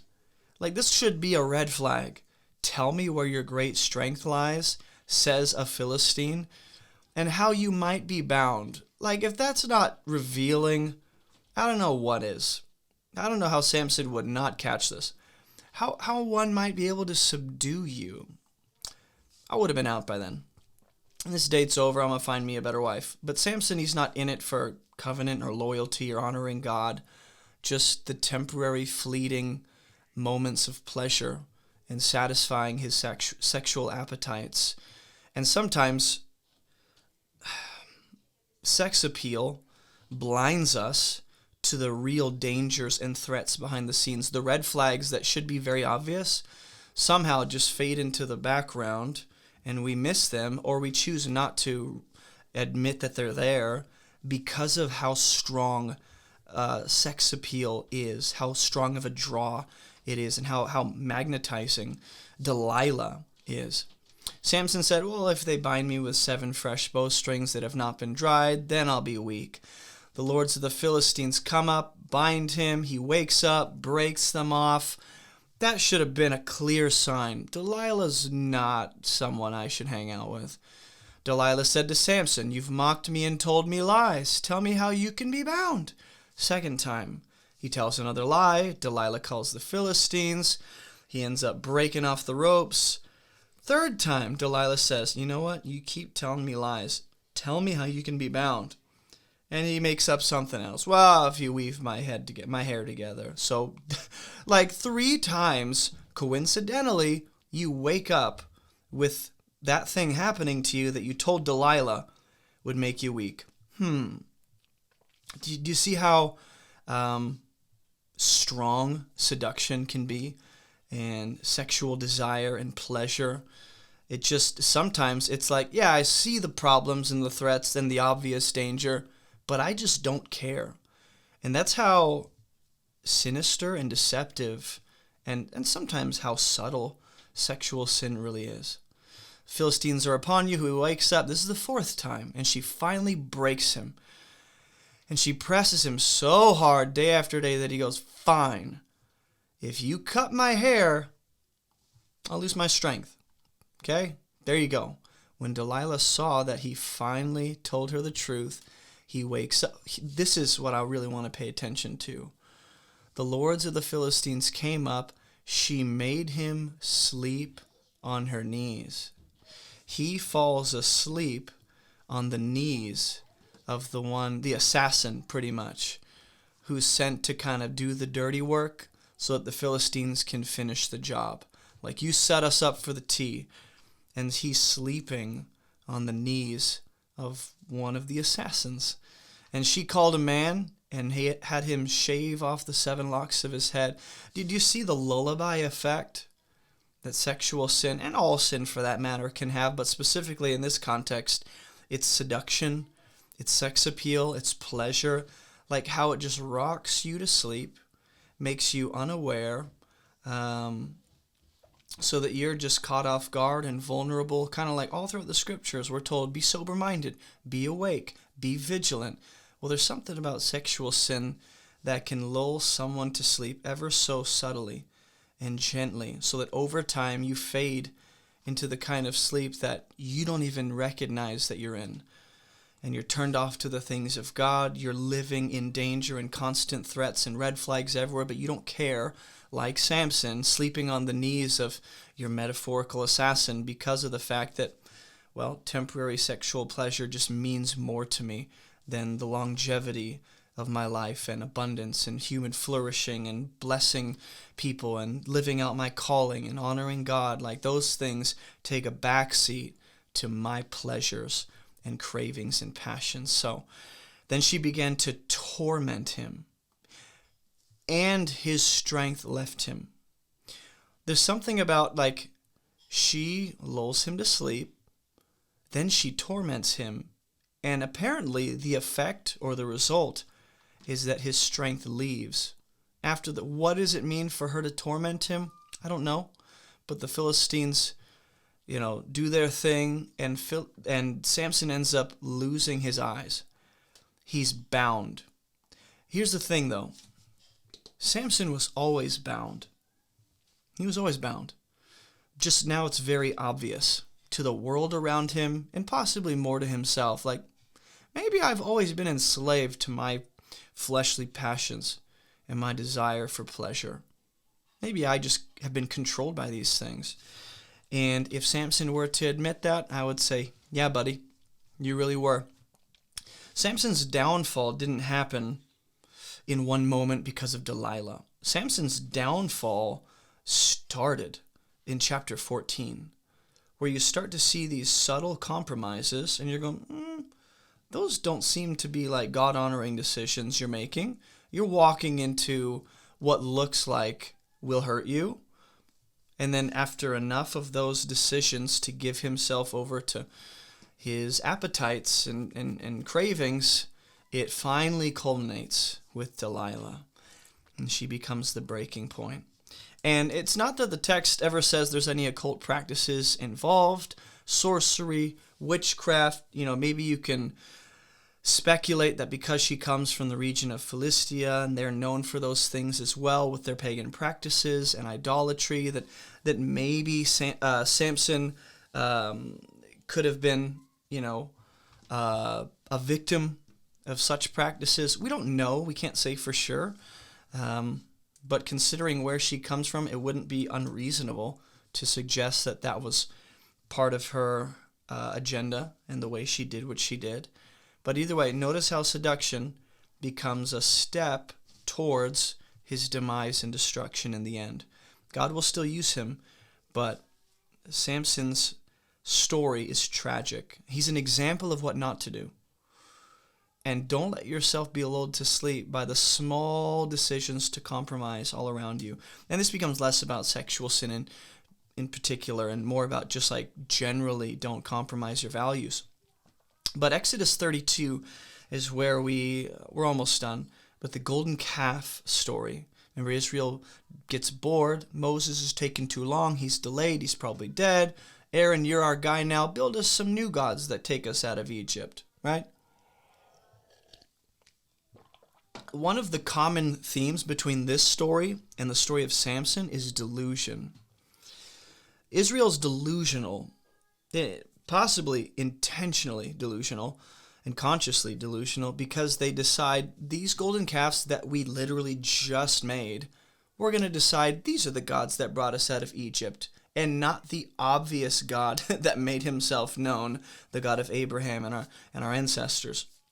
Samson's very similar in that sense, where he's delusional. He ignores all the threats around him and the red flags, and I don't know why. I don't know how you can be so lullabied to sleep in that sense that you don't see that, or he just doesn't care, or he's prideful and thinks I can break myself out again until he finally can't. But we see here, Exodus 32, I want to read the first 6 verses. When the people saw Moses delayed, which by the way, Moses never said when he'd come back down. He didn't know when he'd come back down. So they decided he's delaying, and they put a time frame on what he was supposed to be doing. And he delayed to come down from the mountain. The people gathered themselves, came to Aaron and said, hey, make us gods who will go before us. This Moses, we don't know what happened to him. So Aaron said, sure, take off the rings of gold in the ears of your wives and your sons and your daughters that Yahweh gave you as plunder when you came out of Egypt, and let's turn that into a god. And they bring them to Aaron. He received the gold, he fashioned it, he made a golden calf. He ends up telling Moses, I threw it in this furnace, it came out, what? And they said, these are your gods, O Israel. Delusion. When Aaron saw this, he built an altar. And I want you to pay attention. And said, tomorrow let's have a feast to the Lord. And they rose up early the next day.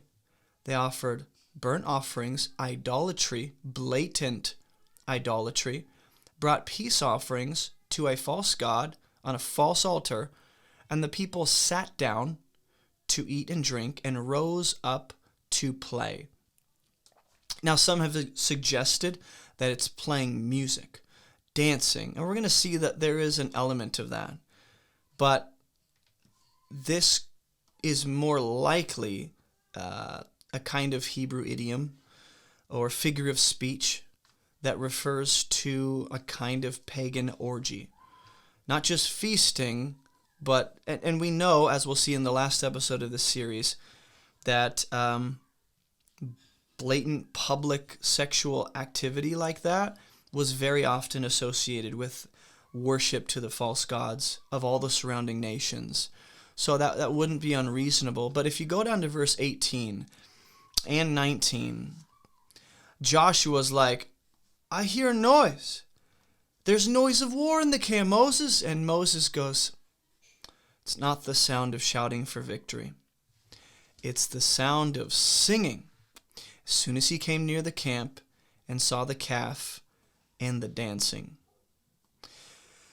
Moses' anger burned hot, and he threw the tablets out of his hands and broke them at the foot of the mountain. So here's something to consider. Exodus 32:25, just a few verses down.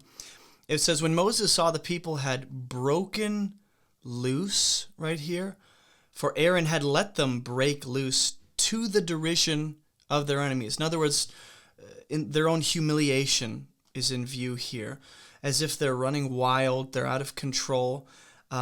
This Hebrew idea of breaking loose can imply being uncovered, unrestrained, possibly involving nakedness. If you go back to the idea of them playing, it says they rose up to play. They're obviously not playing games, video games, and like playing dodgeball. So Genesis 26 verse 8 uses the same Hebrew verb, and it's used of Isaac sporting with Rebekah, which reveals to the king, I forget which king, that obviously they're married and that Isaac had lied about her not being his wife. And so clearly that action seems to indicate something that proves they were married, whatever that involved, okay? That concept of playing can involve actual sexual immoral behavior, letting loose. So there are just a few clues to piece together in terms of like what it is that Moses comes down to see. I don't think it is just, and again, I could be wrong, but I bring in this story because, well, Israel is known for copying the pagan ways of the surrounding nations and their occult practices, and things get worse throughout their history. So it isn't unreasonable to think that with the golden calf, with the blatant idolatry, with them deciding all the time throughout their wilderness wanderings, we want to go back to Egypt, that they would be imitating even those sexual practices. There's one more story I want to bring you to, and the reason I look at the golden calf, assuming that that's involved in their worship and sacrifices to the golden calf, it's interesting that those ideas go together, that at least in Genesis or Exodus 32, like when the Israelites were just set free, one of the first things they do is idolatry, which could involve and be wrapped with immorality and sexual perversion in that sense. Nakedness, uncovering. To what extent, I don't know. But some principles of wisdom to draw out from that story would be, hey, they're bored. They're waiting for Moses. So they busy themselves with the wrong things. David does something similar. He's supposed to be out fighting during the spring. He's on his roof, sees Bathsheba, and engages in adultery, murders Uriah, that kind of thing. And so one of the concepts that we can glean of biblical principles from this story is that, hey, busy yourself with the things of God, and you won't find yourself with much time to give to these destructive tendencies and habits of the flesh, including sexual perversion. In Matthew chapter 14, we have Herod's birthday. John the Baptist is about to be beheaded. And the daughter of Herodias, think about seduction. Think about what Delilah did with Samson. To get Samson's eyes got gouged out. Samson lost his strength. Samson told his enemies how to exploit his weakness. And how do you get to that point? Well, sexual sin inches you closer and closer. It's a slow fade until it's too late and you finally realize, I made my decision and I'm stuck with it now. Similar situation kind of here with John the Baptist being beheaded on Herod's birthday. So I think it's Herod has seized John for the sake of Herodias. It's not lawful, and though he wanted to put him to death, he feared him. But when Herod's birthday came, the daughter of Herodias danced. Now you can just make this out to be like an impressive act of athleticism and skill, or there's seduction involved likely, before the company, and she pleased Herod. Now you might think it's reading into it to think there's some kind of sensual nature to this and, sexual appeal and seduction. I don't think so. But either way, he responds by saying, I'll give you whatever you want. Now that's quite the claim in the offer. Prompted by her mother, one of the reasons I think that there is seduction within this is because she's a puppet in the hands of her mom who wants to kill John. So on the other side of what seems to be seduction is death for the prophet. Except it's not for John's sin that he dies. It's through Herod's own, I don't know, what he sees in Herodias' daughter and what, pleases him. He gives himself over to that, and he's like, I'll give you whatever you want. Prompted by her mother, she said, give me the head of John. The king was sorry, but because everyone was listening, he sent, beheaded John, gave it to the girl. She brought it to her mother. I think this girl right here is being used by her mom to exploit one of the king's weaknesses, which is lust, sensuality, sexual desire, and desire for pleasure, uses that to her own advantage and finds a way to kill John. And I think it's a very similar thing with Delilah and Sampson. Philistines, use Delilah.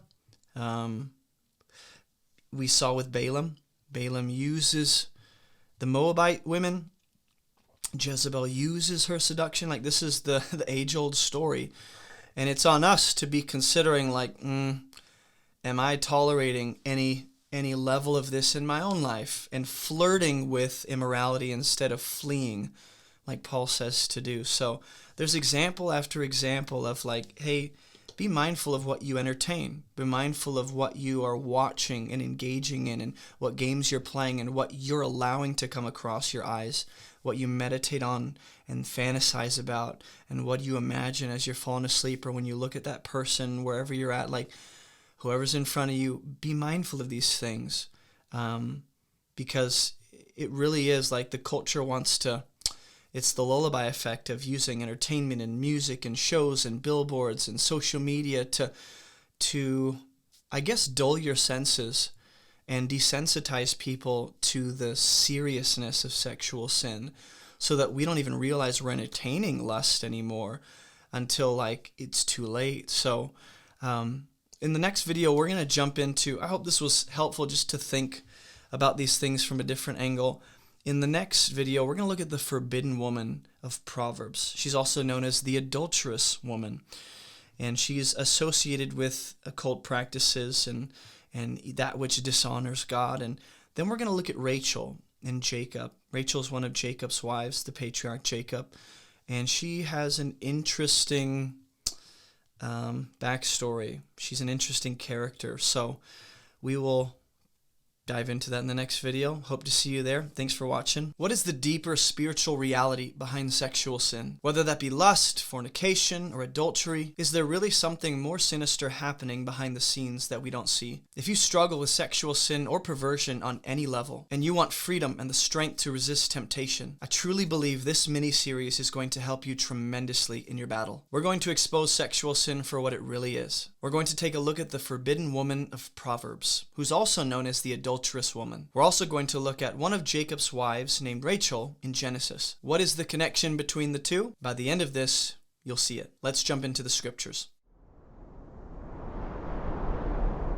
Proverbs chapter 5 spends a whole chapter warning people against of the adulterous woman, who's known as the forbidden woman. So in this 5th episode, we're going to expose the spiritual reality behind the forbidden woman, along with one of Jacob's wives, Rachel. And there's going to be tremendous wisdom in these stories for us, whether we're looking at occult practices or idolatry or sexual immorality. Remember, these are the main 3 components we're looking for in each of these stories. If you've not watched the first 4 videos, go watch those. It'll be helpful because, the thesis is that sexual perversion is often, very often, a gateway into blatant idolatry and greater sin. It's a means to an end. Not that it's not sinful, but it's a tool and a weapon in the hands of the enemy. And sometimes sexual perversion in and of itself is actually a form of idolatry. So we're going to look at the forbidden woman, how she's characterized, what is said about her, break this down, and hopefully make some helpful observations, because essentially what is true of the forbidden woman is going to be true of sexual sin, sexual perversion, that desire we wrestle with in the flesh, sexual appetites, and all those different things, because not only does the forbidden adulterous woman represent that which is off limits in terms of sexual immorality and sin, but really she represents everything that is off limits, essentially the tree of the knowledge, the tree of knowing good and evil. Like, that's off limits, man. That's not for you. Don't reach for that. And the forbidden woman is a stand-in for all those things that the Lord says, don't go after that. My son, be attentive to my wisdom. Incline your ear to my understanding, that you may keep discretion, and your lips may guard knowledge. For the lips of a forbidden woman drip honey. In other words, she looks promising. She looks delicious in that sense, dripping honey. Her speech is smoother than oil. Like, she knows how to talk you into some dumb decisions that you'd otherwise not make if you were, more reasonable and thinking in your right mind. But in the end, she is bitter, right? She does not deliver what she promises. There's the sense in which sexual sin, all sin really, overpromises and underdelivers, right? You're not going to get what you think you're going to get on the other side. And sometimes people are okay with that. They're like, I know what's on the other side of this sin. I'll deal with it when I get there and cross that bridge. I think you should realize what you're heading into and make a reasonable, educated decision to stay away from that, right? That's why Paul will say, flee sexual immorality, right? She's sharp as a two-edged sword. She's going to do you harm, cut you up, and end up stabbing you in the back. Her feet go down to death, right? There's everything the forbidden woman is using and snaring you with. She's pulling you into death. The more strings she can get around you, and there are levels to this, right? There are different ways sexual sin gets a foothold in our lives. Like, all these, it's not just one way. It's through shows, it's through music, it's through games, it's through people, it's through, social media platforms that you give attention to, and things that you're like, people that you respect and what they, justify, like all these different means that we think are innocent, or, going to that place that you should stay away from. Like, the more snares the forbidden woman can get around you, the stronger of a grip she has. So sexual sin is not one-dimensional in the sense that it only attacks from one angle. Now it's going to go after you in a number of different ways and drag you down into death, if not eternal death, because you're a believer, at least wreak havoc and chaos in your life by destroying your life here on earth. Her steps follow the path to Sheol. She doesn't ponder the path of life. In other words, it's thoughtless, careless, mindless. Like, hey, let's not consider the consequences. And that's the nature of sin. Not just sexual sin, but sin in general. Hey, don't even think about the consequences. The serpent, you won't die if you eat that fruit. The Lord knows you'll be like God. So eat it, Don't consider what will happen. Her ways wander and she doesn't know it. Sons, listen to me. Don't depart from the words of my mouth. Keep your way far from her. Like, don't just walk, alongside of her 5 feet distance. We're not social distancing with sexual sin or forbidden woman here. We are keeping our way far from her. And here's one of the principles that we can draw from this text is you can put more space between you and sexual sin. You can put more distance between you and the temptations that you struggle with. And whatever it is that entices you and causes sexual desire to flare up in you, whatever amplifies that and plays on your fleshly cravings, whatever you notice is a stepping stone towards sin. Maybe it's not bad inherently, but it's a neutral thing that ends up being one step closer, a step, towards sin. Keep your way far from those things. Don't go near the door of her house, lest you give your honor to others. Like, the best you have to offer that God has entrusted to you, you end up forfeiting to people you may never meet. You give your strength. In fact, that's what he'll say. Your years to the merciless, kind of like Sampson. If we remember, he gave his honor up. He gave his years up, his strength. He yielded up. So I want us to be thinking as we read Proverbs 5 of all the parallels between Samson's story and this little chapter, there's a lot of insight into the story of Samson as we kind of read his story through the lens of chapter 5 of Proverbs, or vice versa, as we read the Proverbs in light of Samson's story. Lest strangers take their fill of your strength. Is that not what happened? Samson's strength was taken, and your labors go to the house of a foreigner. Where did he end up? He ended up in the house of the Philistines and the foreigners. He was a foreigner on their land, taken captive with his eyes gouged out. And at the end of your life, you groan. That's what Samson did in between those two pillars. When your flesh and body are consumed and you say, how I hated discipline. And my heart despised reproof. I didn't listen to the voice of my teachers. That's Samson, over and over, refusing to heed wisdom.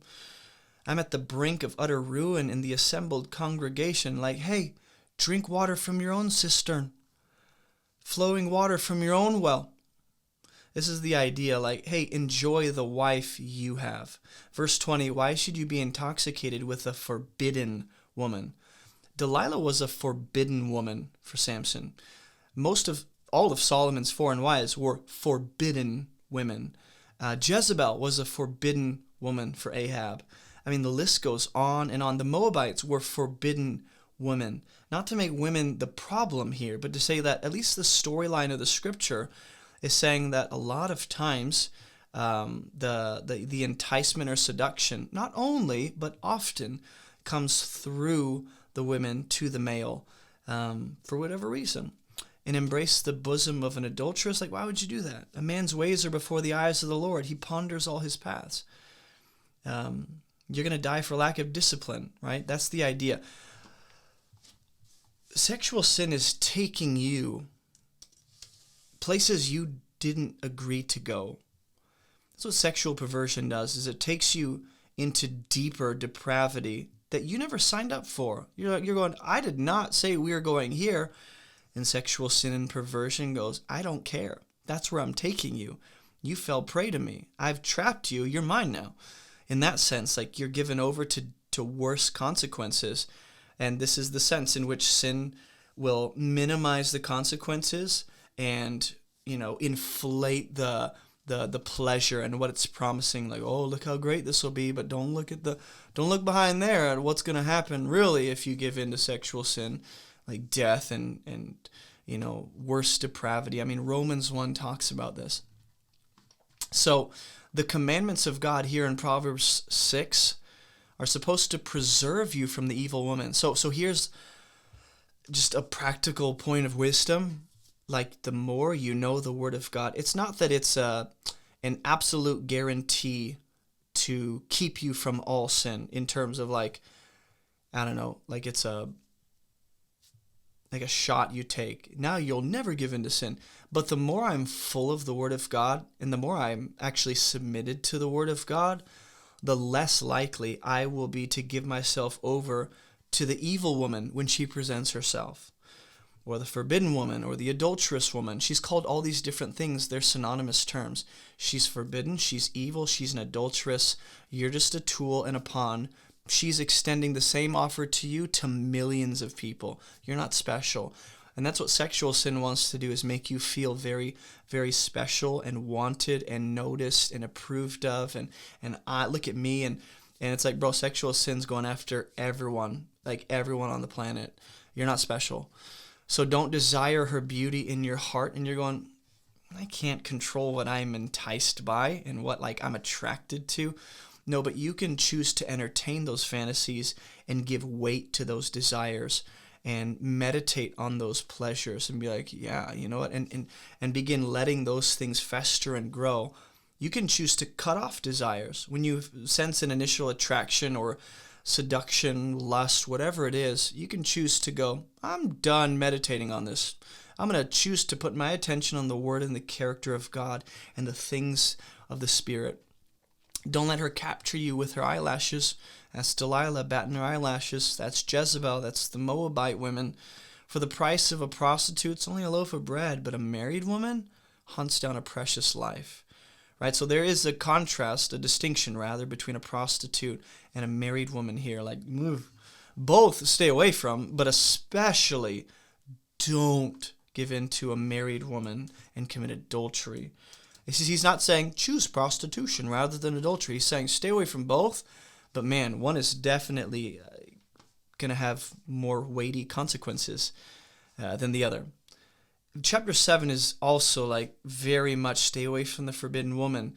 Keep the words of God, bind his commandments on your heart to keep you from the forbidden woman. 1 John talks about the word of God being a kind of sin preventative. Again, not to say that, hey, if I just read the Bible, I'll never give in to sin again, but my spirit is strengthened. My soul, my spirit man or woman, for you women that are listening, you're strengthening that part of you to be able to resist temptation when it comes. It's less appealing. It's less enticing. Sin loses its appeal in that sense. For at the window of my house, I've looked out through the lattice. I've seen the simple. The youths lacking sense, they pass along the street near her corner. Like, you know where. You know where you're tempted. You know what prompts or amplifies temptation in your own heart. You know what you watch and listen to and who you hang out with and what places you go to where you know temptation will be increased there. So make the decision not to go there. And if you're like, well, I can't just not go to work, make some changes. Whatever you're able to do, put distance between you and temptation as much as you can.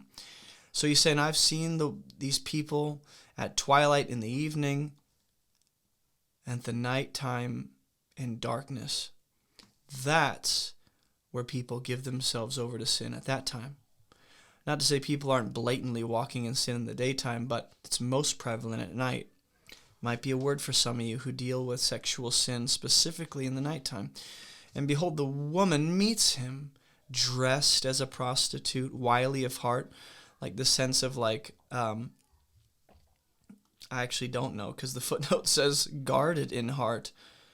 So I don't know. She's loud and wayward. Her feet don't stay at home, right? She's antsy. She's restless. She can't stay in one place. She can't stay committed to God, right? That's the sense in which many of us struggle. Like James says, I teeter-totter between doing the right thing and the wrong thing, and I'm in that sense double-minded.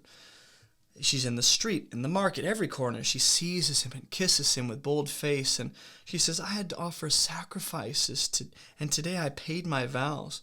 Notice how she like spiritualizes what she does, almost to say like, I'm religious too.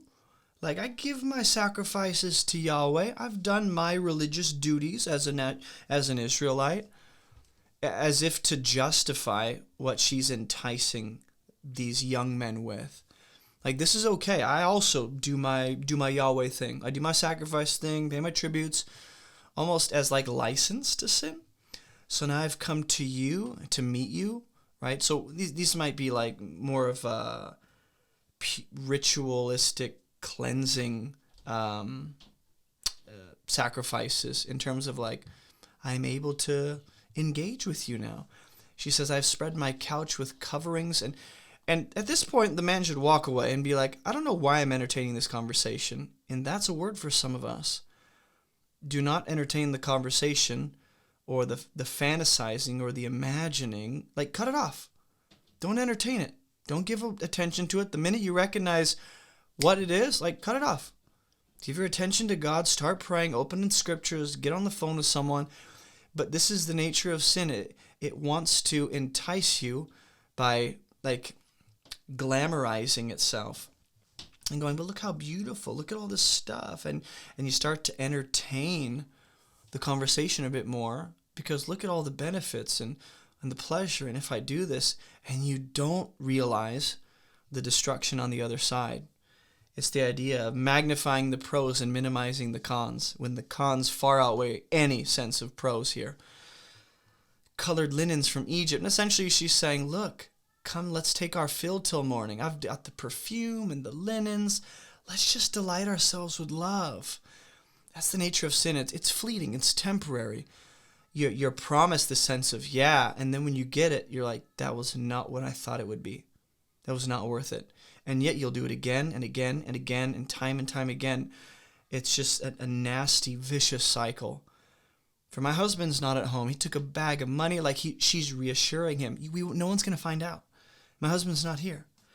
And those are the whispers of sexual sin. No one's going to know. You can still be a godly man at church and preach the gospel and do your thing and read the Bible and be a person of God and put that, wear that facade. Hey, if you don't know me, my name is Jason, and you can find everything about this ministry on abovereproachministry.com. All of our Bible resources, our online church, ways to support this ministry, and so much more. And if you live anywhere near Spartanburg, South Carolina, come check out our church on Sundays at 10 a.m. Also, I have 2 brief updates for those of you that are part of this community. Number 1, the revision of my book Fruitful is coming out soon, hopefully in the next few weeks. So be sure to grab a copy of that when it does release. And number 2, we now have options on our website for monthly support. And when you become part of our monthly support team, you get access to all of our exclusive teachings and videos that get released every week. This is just my way of saying thank you. All right, that's all I got for you. Let's get back to the video. With much seductive speech, she persuades him. Is that not what we've seen with Delilah, Jezebel? Who else? Solomon's wives. They persuade him to build temples or at least altars for their false gods. With her smooth talk, she compels him.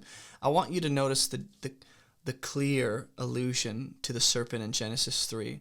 Like, you understand, this is just a repackaged serpent. Same voice, same nature, same trajectory, same sinister agenda, just a different package. She looks beautiful. That's why Satan, his messengers, they appear as messengers of light. Because you're like, but it looks good. I don't care what it looks like. Discern through that prayerfully and biblically and ask God for his perspective on what you're seeing. Right? Her smooth talk. And all at once, he follows her like an ox to the slaughter. He doesn't know that he's going into a snare. It's going to cost him his life. And then he turns and says, listen to me. Do not be attentive. Be attentive to the words of my mouth. Let not your heart turn aside to her ways. Don't stray into her paths. And that's the interesting thing, is when it comes to sexual sin, pause, this is just what I need to get off my chest. It's not that you find yourself at the doorway of sexual sin because you were listening to sexual sin's voice, but just by compromising and not doing the things of God and not being where you're supposed to and not faithfully following the calling and not seeking first the presence of God, you position yourself closer and closer to temptation's door. And you find yourself at the doorstep of the forbidden woman, not because you were heeding her voice, but because you were simply not listening to God's voice and you were straying, and you find yourself in her path. How'd I get here? You ever seen people there's looking at their phone at the airport? I saw this a bunch. People who are slowly veering off to the left or to the right because they're so obsessed with their phones. That's the idea here. It's a slow fade. By not doing the things of God long enough, you find yourself in her path. And now you're a victim and you're prey to her. For many a victim has she laid low. All of her slain are a mighty throng. Her way is to Sheol. Notice where sexual sin is leading you. To death. Proverbs 9, the woman folly, she's known as adultery, the forbidden woman, the adulterous woman. Now the woman folly is loud. She's seductive, knows nothing. She sits at the door of her house, she takes her seat on the highest places, and she calls to those who pass by, who are just minding their own business. Whoever is simple, turn in here. And if you're like, well, I'm simple. To him who lacks sense, I'm pretty dumb. Stolen water is sweet. If you read earlier in Proverbs 9, wisdom is offering the same thing, but she's actually going to deliver on her promises. Whereas folly is lying, like the serpent. You'll be like God. No, you won't. You won't. Stolen water is sweet. Bread eaten in secret is pleasant. She's all about secrecy, sitting in the darkness, doing what no one's going to find out about. Don't worry. And yet when you get there, there's just a bunch of bones. The dead are there. She's leading you straight to Sheol. This forbidden woman is very often associated with adultery, immorality, sexual pleasure, uncontrollable passions of the flesh. Proverbs 2. These people who I think Solomon here is talking about, Their paths are crooked. They're devious in their ways, right? Stay away from them. By understanding righteousness, justice, and equity, and you'll be delivered from the forbidden woman, from the adulteress with her smooth words. Why do I need to be delivered? Because she's so convincing, man. She is so enticing. She forsakes the companion of her youth, forgets the covenant of her God. Like, this is a woman in rebellion. She does not want the things of God. When you read the Proverbs, this is Lady Folly, the adulterous, forbidden woman. And her house sinks down to death over and over. Talks about how she's just trying to bring you into death and destruction. She's essentially the thief you see in John 10, but in a different form. Steal, kill, and destroy. But using sex appeal, using seduction, using smooth words and beautiful appearance and great smells, and just playing on all your senses so that you find yourself in a place you never thought you'd find yourself in, because you were, because sexual sin is, we are desensitized to that in our culture. Now I want to take you, as we end, to Genesis chapter 29. One of Jacob's wives' name is Rachel. Now I'm not assigning any ulterior motives to Rachel or a sinister agenda. All I'm doing is looking at the facts of her life and how she's described. What you're about to see is, as we've seen with most of these examples, with my children screaming bloody murder, we've seen idolatry and occult practices very often associated with sexual immorality or a sex appeal kind of thing, seductive ways. Well, there's no getting around the fact that Rachel's beautiful. Leah has weak eyes. In fact, verse 17, Leah's eyes were weak, but Rachel, beautiful in form and appearance. Jacob loved Rachel, and he said, I will serve you 7 years for your younger daughter, Rachel. Like, whew, give her to me. I'll do whatever it takes. I'll work here 7. That's a long time, man. That's a long time. 7 years? Well, she is very beautiful. Keep that in mind. And I'm not even saying that she uses her beauty for her own agenda or advantage, but typically when someone is that beautiful in the scriptures, they catch on and realize that and start to use that for their own gain. Genesis 30, it says, I want you to see, she's beautiful, okay? And Jacob's willing to, like, I will marry that woman. I'll work for however long it takes, Laban. Just give me your daughter. In the days of wheat harvest, Reuben went and found mandrakes in the field. Now, mandrakes associated with occult practices believed to bring about fertility. You're going to see that this family is maybe not steeped in pagan practices, but they at least are dabbling. You're going to see Laban does divination. Right here, Rachel says to Leah, give me some of your son's mandrakes, because she wants to have a child, right? She doesn't want to be infertile, and it's known. I think I did an episode on Genesis 30. You can go watch that, where we talk about like the pagan ideas and the cultural uses of mandrakes and how that might bring about fertility as a kind of charm and whatever it was involved in and used, whether you drank it or ate it, whatever. Rachel wants these mandrakes. And she said to her, Leah said, is it a small matter that you've taken my husband? You want to take my son's mandrakes too? Rachel said, I'll tell you what. You can lay with Jacob tonight if you give me your son's mandrakes. Right, just like Jacob was like, I want your daughter. I'll work 7 years. Rachel's like, I want these mandrakes. You can have my husband for a night. You can sleep with him, which tells us that who was Jacob probably sleeping with the most? Well, the woman he wanted originally. He didn't want Leah, but he got Leah. And Leah feels left out. So there's that occult dimension to the family of Laban in the region of Padan Aram. Is she at least holds to the pagan idea that mandrakes can be used to bring about fertility and kind of like a good luck charm, or however it's going to be used in some kind of drinking thing, or I don't know.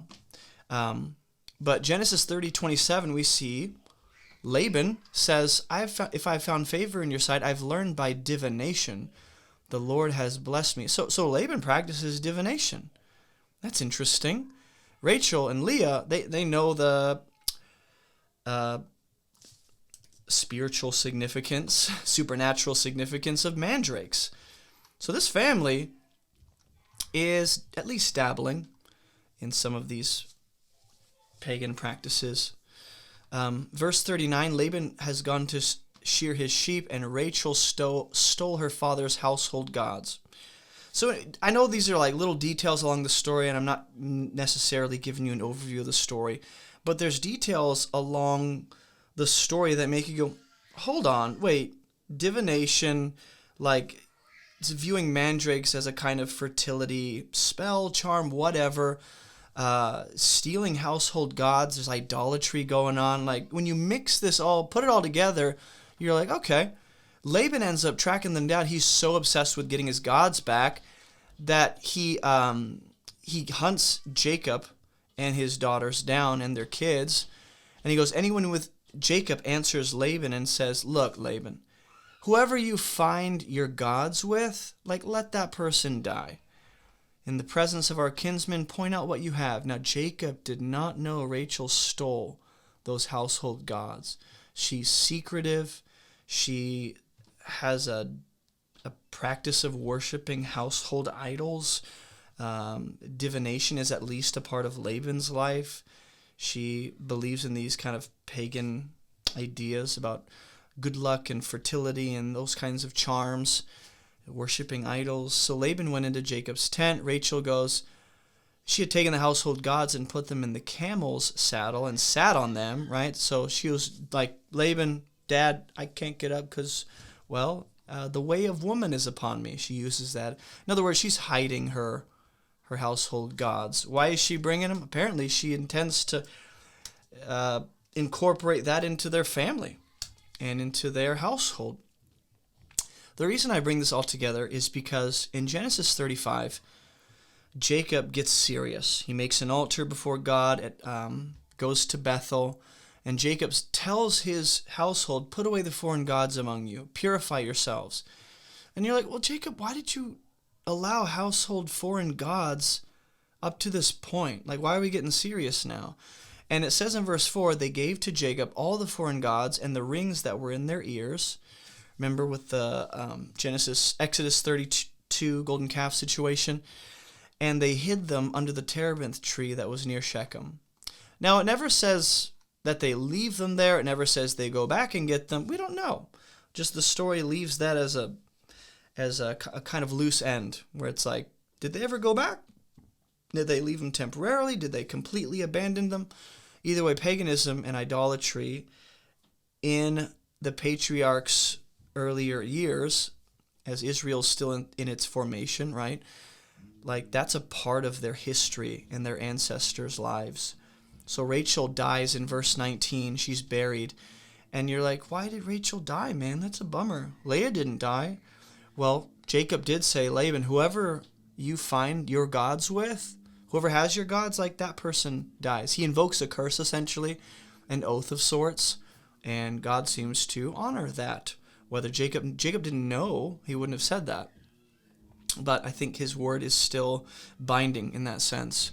So when you put all this together, the reason I bring up Rachel is because, well, she's beautiful. There's, I wouldn't say a seductive element to her, but Jacob is definitely drawn to her and thinks she's gorgeous. Mix that with the divination background she comes from and the idolatry she clearly engages in, and possibly the occult practices of, like, you know, mandrakes and charms and fertility. Like, you're like, whoa, that sounds kind of like a smaller version of what we saw with Jezebel or Solomon's wives or Delilah or the Moabite women with Israel.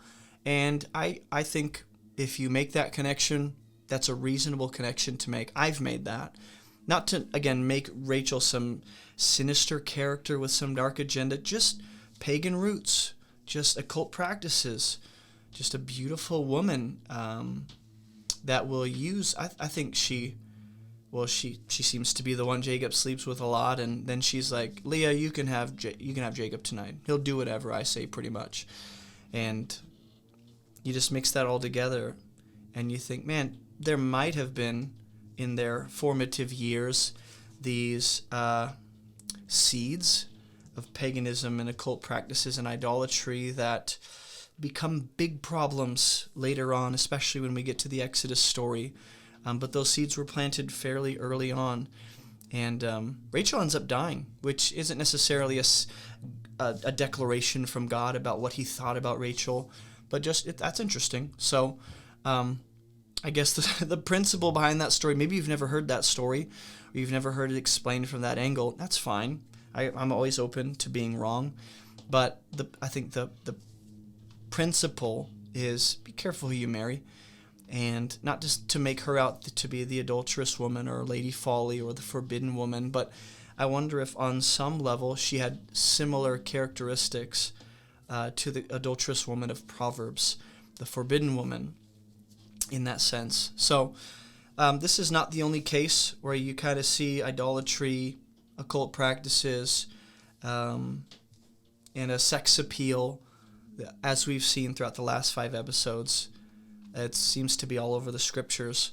And in the next and final episode, we're going to look at the demonic agenda behind sexual sin in terms of the surrounding pagan nations, their practices, how they incorporate sex and stuff, and into their worship of their false gods.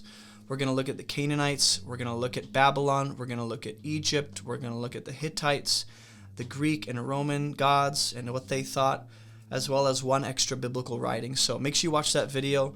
I hope this is helpful, if not at least educational, so you can help other people biblically think through the connection between idolatry, paganism, or the occult, and sexual sin, or that element of seduction. So I'll see you guys in that video. I'm done talking. At this point, I'm blowing steam. Thanks for watching. What is the deeper spiritual reality behind sexual sin? Whether that be lust, fornication, or adultery, is there really something more sinister happening behind the scenes that we don't see? If you struggle with sexual sin or perversion on any level, and you want freedom and the strength to resist temptation, I truly believe this mini-series is going to help you tremendously in your battle. We're going to expose sexual sin for what it really is. In this final episode, we're going to break down the demonic agenda behind sexual sin and its connection to idolatry as well as occult practices. This is officially the last episode of this mini-series, and hopefully by the end of this, you'll know how all of these things connect. Let's jump into the Bible.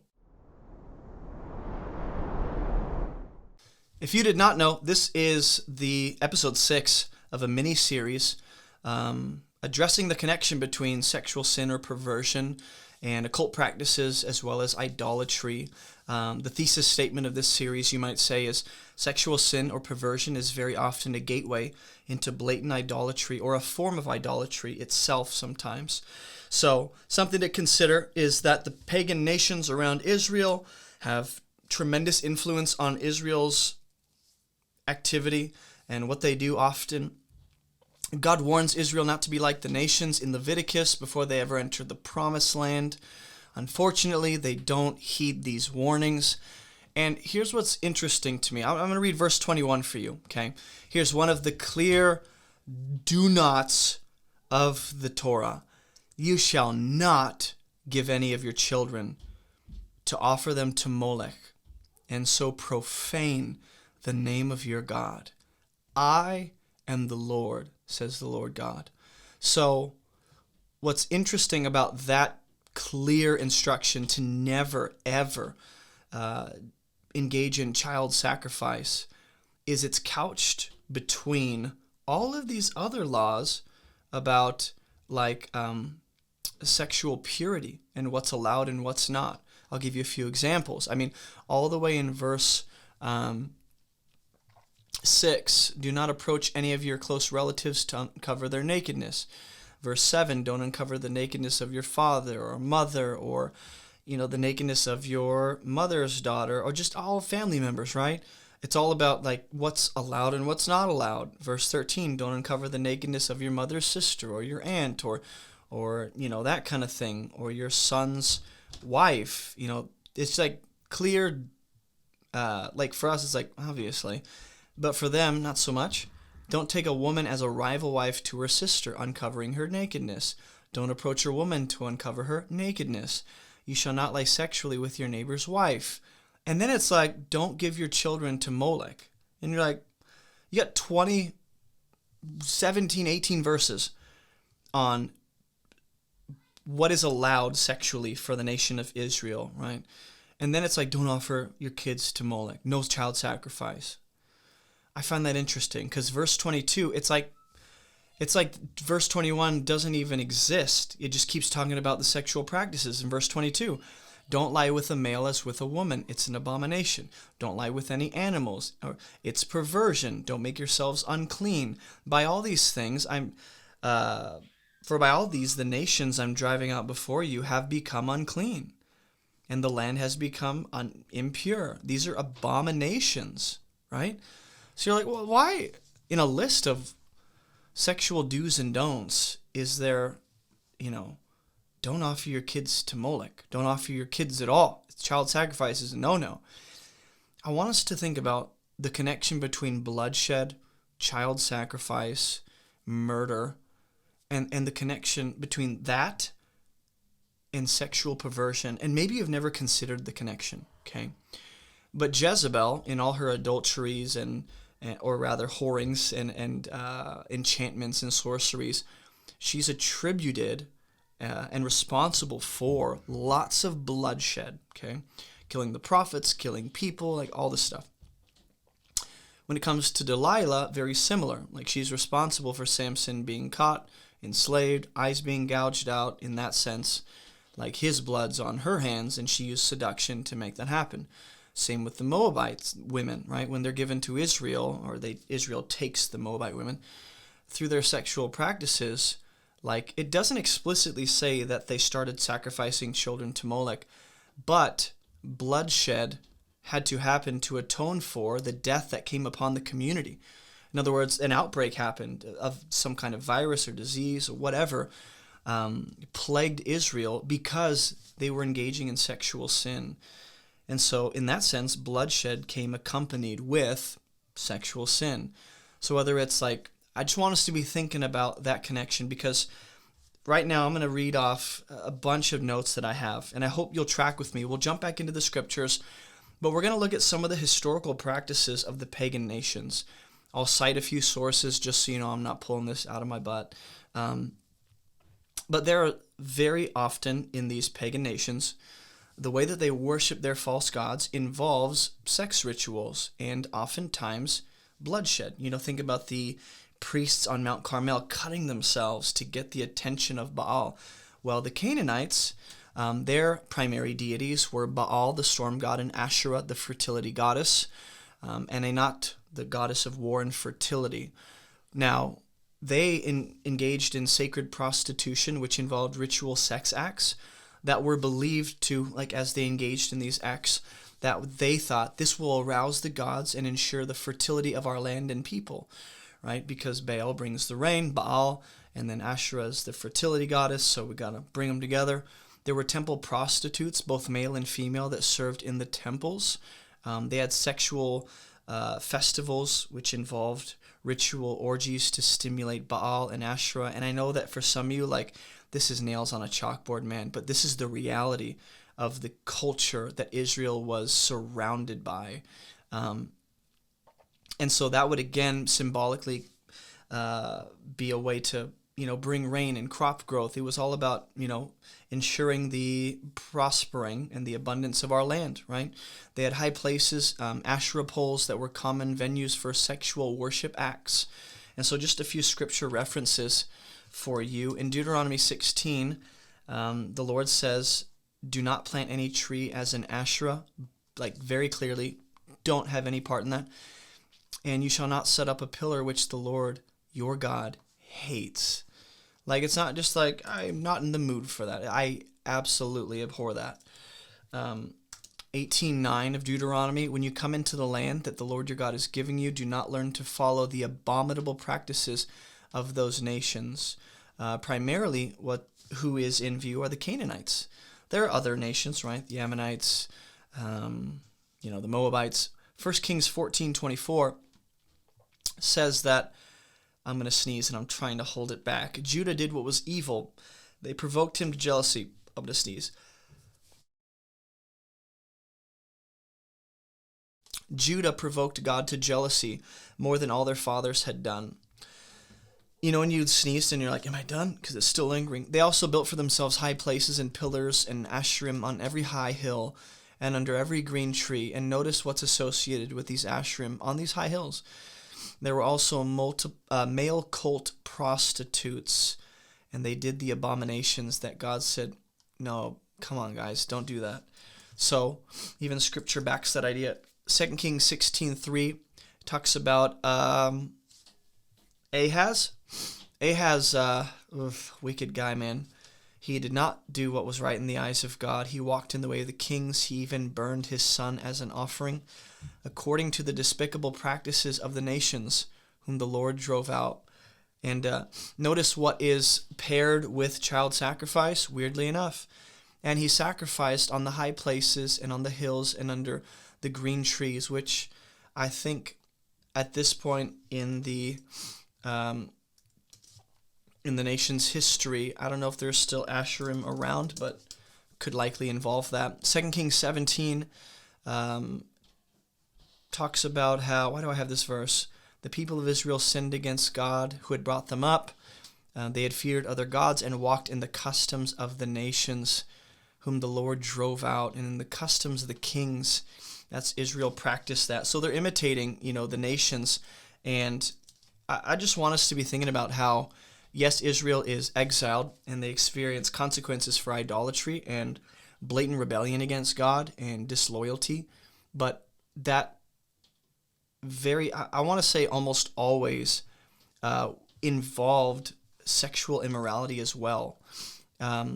We have Manasseh. He did what was evil according to the despicable practices of the nations. He rebuilt the high places, which you're supposed to think Asherim. He erected altars to Baal and made an Asherah. So there you go.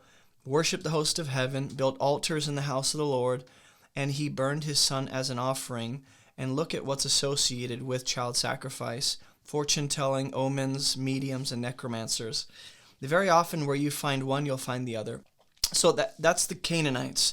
I want us to be thinking, like, when we look at the scripture, and I'm like, hey, guys, sexual sin very often involves pagan practices or occult practices, or it's a gateway into that, or it leads to idolatry or is idolatry. Like, not only is that supported by scripture, and that should be enough, but looking at the surrounding nations, like, this is true of the way they conducted themselves.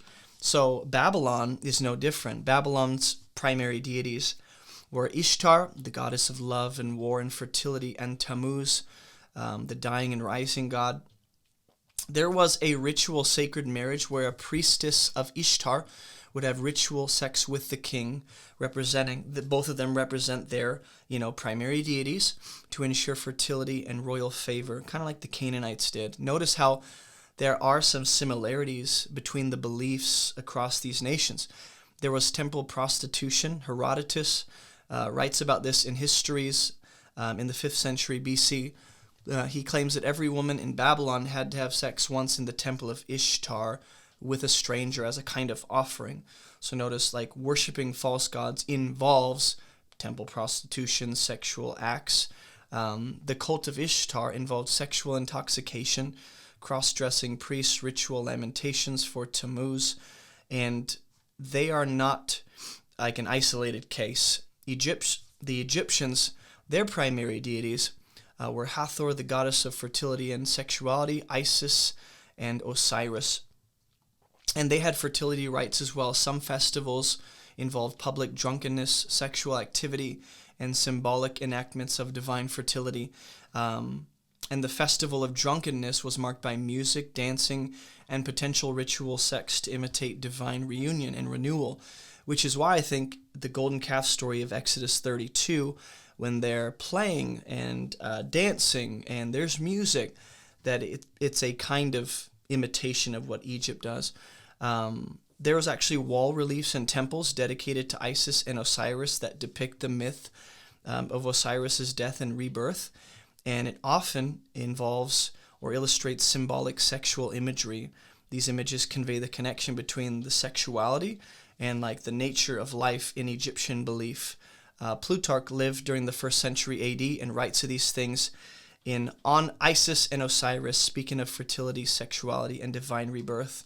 So there's the Egyptians, the Babylonians, the Canaanites. How about the Hittites? Their primary deities were Kamrusepa, healing and magic, and then the weather gods. We have less detailed practices from them, but included in their practices were ritual sex acts in their spring festivals, symbolic sex acts as part of their fertility rites or healing rituals. The Moabites and the Midianites worshipped Chemosh and Baal, and so the Moabites and the Midianite women would seduce, like we saw in the Old Testament.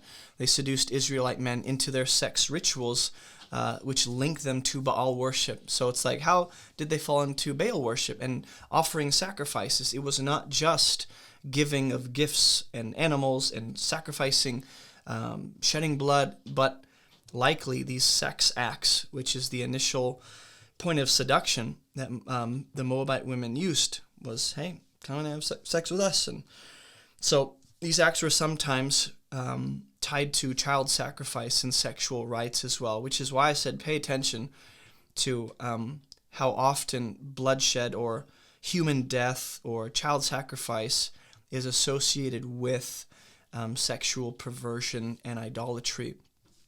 Now, the Greek and Roman gods aren't very different, but the Greek deities, Aphrodite, the goddess of love, Dionysus, god of wine and ecstasy, especially at the temple of Aphrodite in Corinth. One historian mentions that the temple had over 1,000 temple prostitutes. So there would be ritual sex and orgies in order to worship Dionysius, which would involve sexual dancing, drunkenness, and excess in sexual activity. Some included secretive sexual rites, which symbolized rebirth and union with the divine. And there's ancient Greek pottery that often depicts scenes of sacred prostitution and Bacchic rituals, or Bacchic rituals, I don't know how to pronounce it. Bacchus was the Roman god of agriculture, wine, and fertility, equivalent to the Greek god Dionysius. So, for instance, a red figure, Kylix drinking cup, would illustrate a Bacchic procession, or Bacchic, however you say it, showcasing participants in a kind of seductive sexual dances, which would often involve or be the way that they worshipped Dionysius. In fact, this is why 1 Corinthians 6 tells us, do you not know that your bodies are members of Christ? Should I then take the members of Christ and make them members of a prostitute? Never. Like, do you not know that he who is joined to a prostitute becomes one body with her? This is the context of Paul addressing the sexual perversion that has been tolerated in the church at Corinth. The two will become one flesh. He who is joined to the Lord becomes one spirit. Flee from sexual immorality. Like, if there's any verse that captures this series, like, that's it. Flee. Don't mess around with it. Don't flirt. Don't think. Run. Every other sin a person commits is outside the body, but the sexually immoral person sins against his own body. Right? Do you see the gravity and the seriousness of this? Do you not know that your body is a temple of the Holy Spirit within you, whom you have from God? You're not your own. You were bought with a price. Glorify God in your body. He'll go on to say in the second letter, technically the third letter to the Corinthians, don't be unequally yoked with unbelievers, which I think might have in mind the Moabite Israelite kind of event that took place, the merging. For what partnership has righteousness with lawlessness? What fellowship has light with darkness? What accord has Christ with Belial? What portion does a believer share with an unbeliever? Like, the answer is obviously none, none, none. What agreement has the temple of God with idols? None. We're the temple of God, right? That's why chapter or verse 17 will say, go out from their midst. Be separate, right? Adulterous woman in Proverbs, forbidden woman, keep your way far from her. Touch no unclean thing. So this is the idea. Paul even warns of these things in his writings to the Corinthians. When it comes to, I want to jump to, because we can look at Roman gods and stuff, but I'd rather just look at Asia Minor. Or rather, let's just look at a couple scriptures where Paul's addressing the Romans. When he's talking to the Roman church, he says, God gave them up in the lust of their hearts to impurity, to the dishonoring of their bodies among themselves, right? What did Paul say in 1 Corinthians? When you commit sexual immorality, you're actually sinning against your own body. They exchanged the truth about God for a lie and worshiped and served the creature rather than the Creator.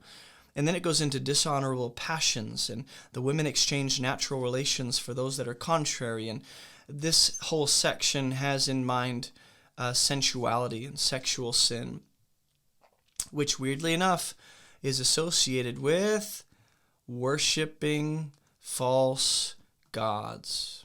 Interesting how idolatry and sexual immorality very often are found together. Romans 6. Are we to sin because we're not under the law but under grace? No way. Don't you know that if you present yourselves to anyone as obedient slaves, you're slaves of the one whom you obey, either of sin, right, which leads to death, or of obedience, which leads to righteousness. But thanks be to God that you who were once slaves have become obedient from the heart to the standard of teaching to which you were committed.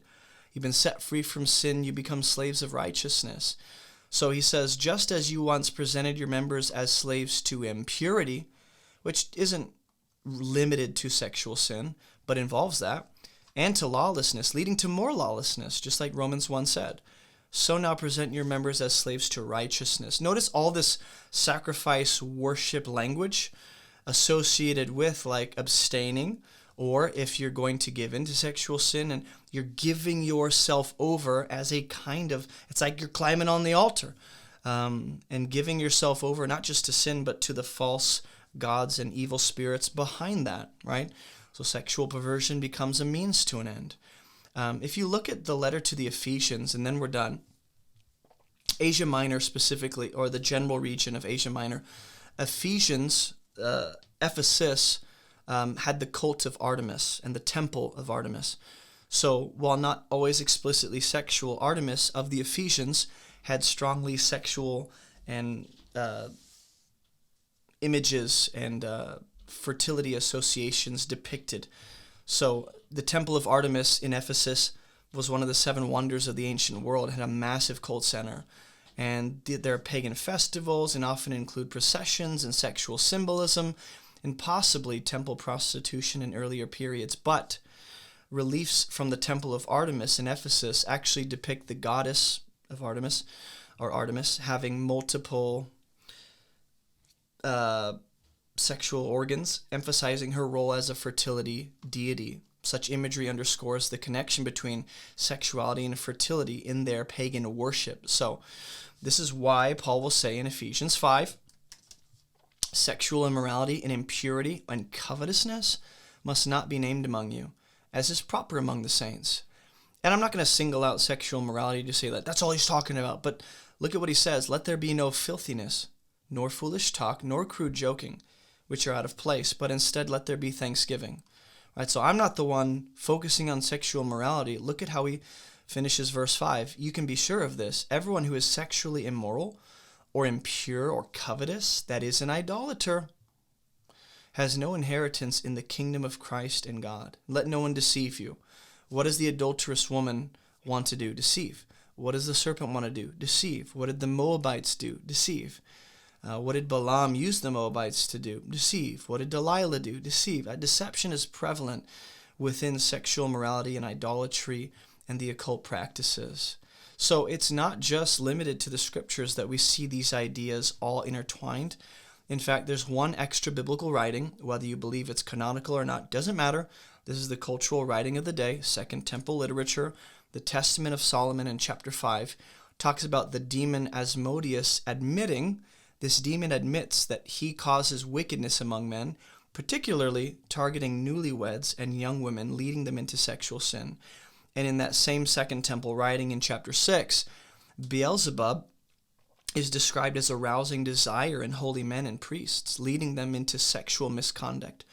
And so this Second Temple writing, probably one among many, but the only one I wanted to mention, this text presents demons confessing their roles in leading humans astray, including through sexual immorality. Whether that's a fact and that's reality or not, that's what they believed. That's how that's how the culture understood these things. So with all of this information, I know that's like, why did we just go over that? Because I hope that it will sink in for you, if not now, at some point, the spiritual severity and the seriousness of sexual sin.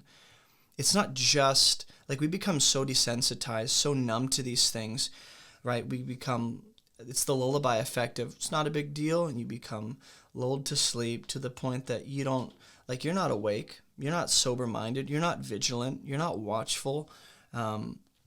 You're actually approving of the things and tolerating the things that God says, run away from that. Don't be entertaining that. And I hope that this might give you the extra bit of oomph that you need, the extra bit of motivation and strength to resist, the extra bit of willpower to say no. Like, when you understand what you're dealing with when you're tempted by sexual sin, whether that's adultery, whether that's fornication, whether that's lust in the heart, or looking at women too long, or pornography, whatever it is. And there are layers to this, right? There are degrees of you might say, like, varying degrees of consequences associated with these different things, but they're essentially all the same thing: lust of the heart. You're wanting to satisfy the desire for sexual pleasure. And behind that, very often, if it's impure and unholy and against the things of God, and if it's perverted, like, you will find associated with that idolatry, occult practices, bloodshed. Like, who knows how far sexual sin can plunge a person. And I hope that you'll cut it off now and understand, like, where you're going if you don't, by the grace of God, get a hold of this thing. It's going to drag you into deeper darkness and descent. But we have a responsibility. It's God who does the work. It's by His Spirit. He provides the strength and the freedom and the means and the security. But we have to exercise our free will in the direction of what brings victory. So I hope this has helped you. I don't know how else to end this, honestly.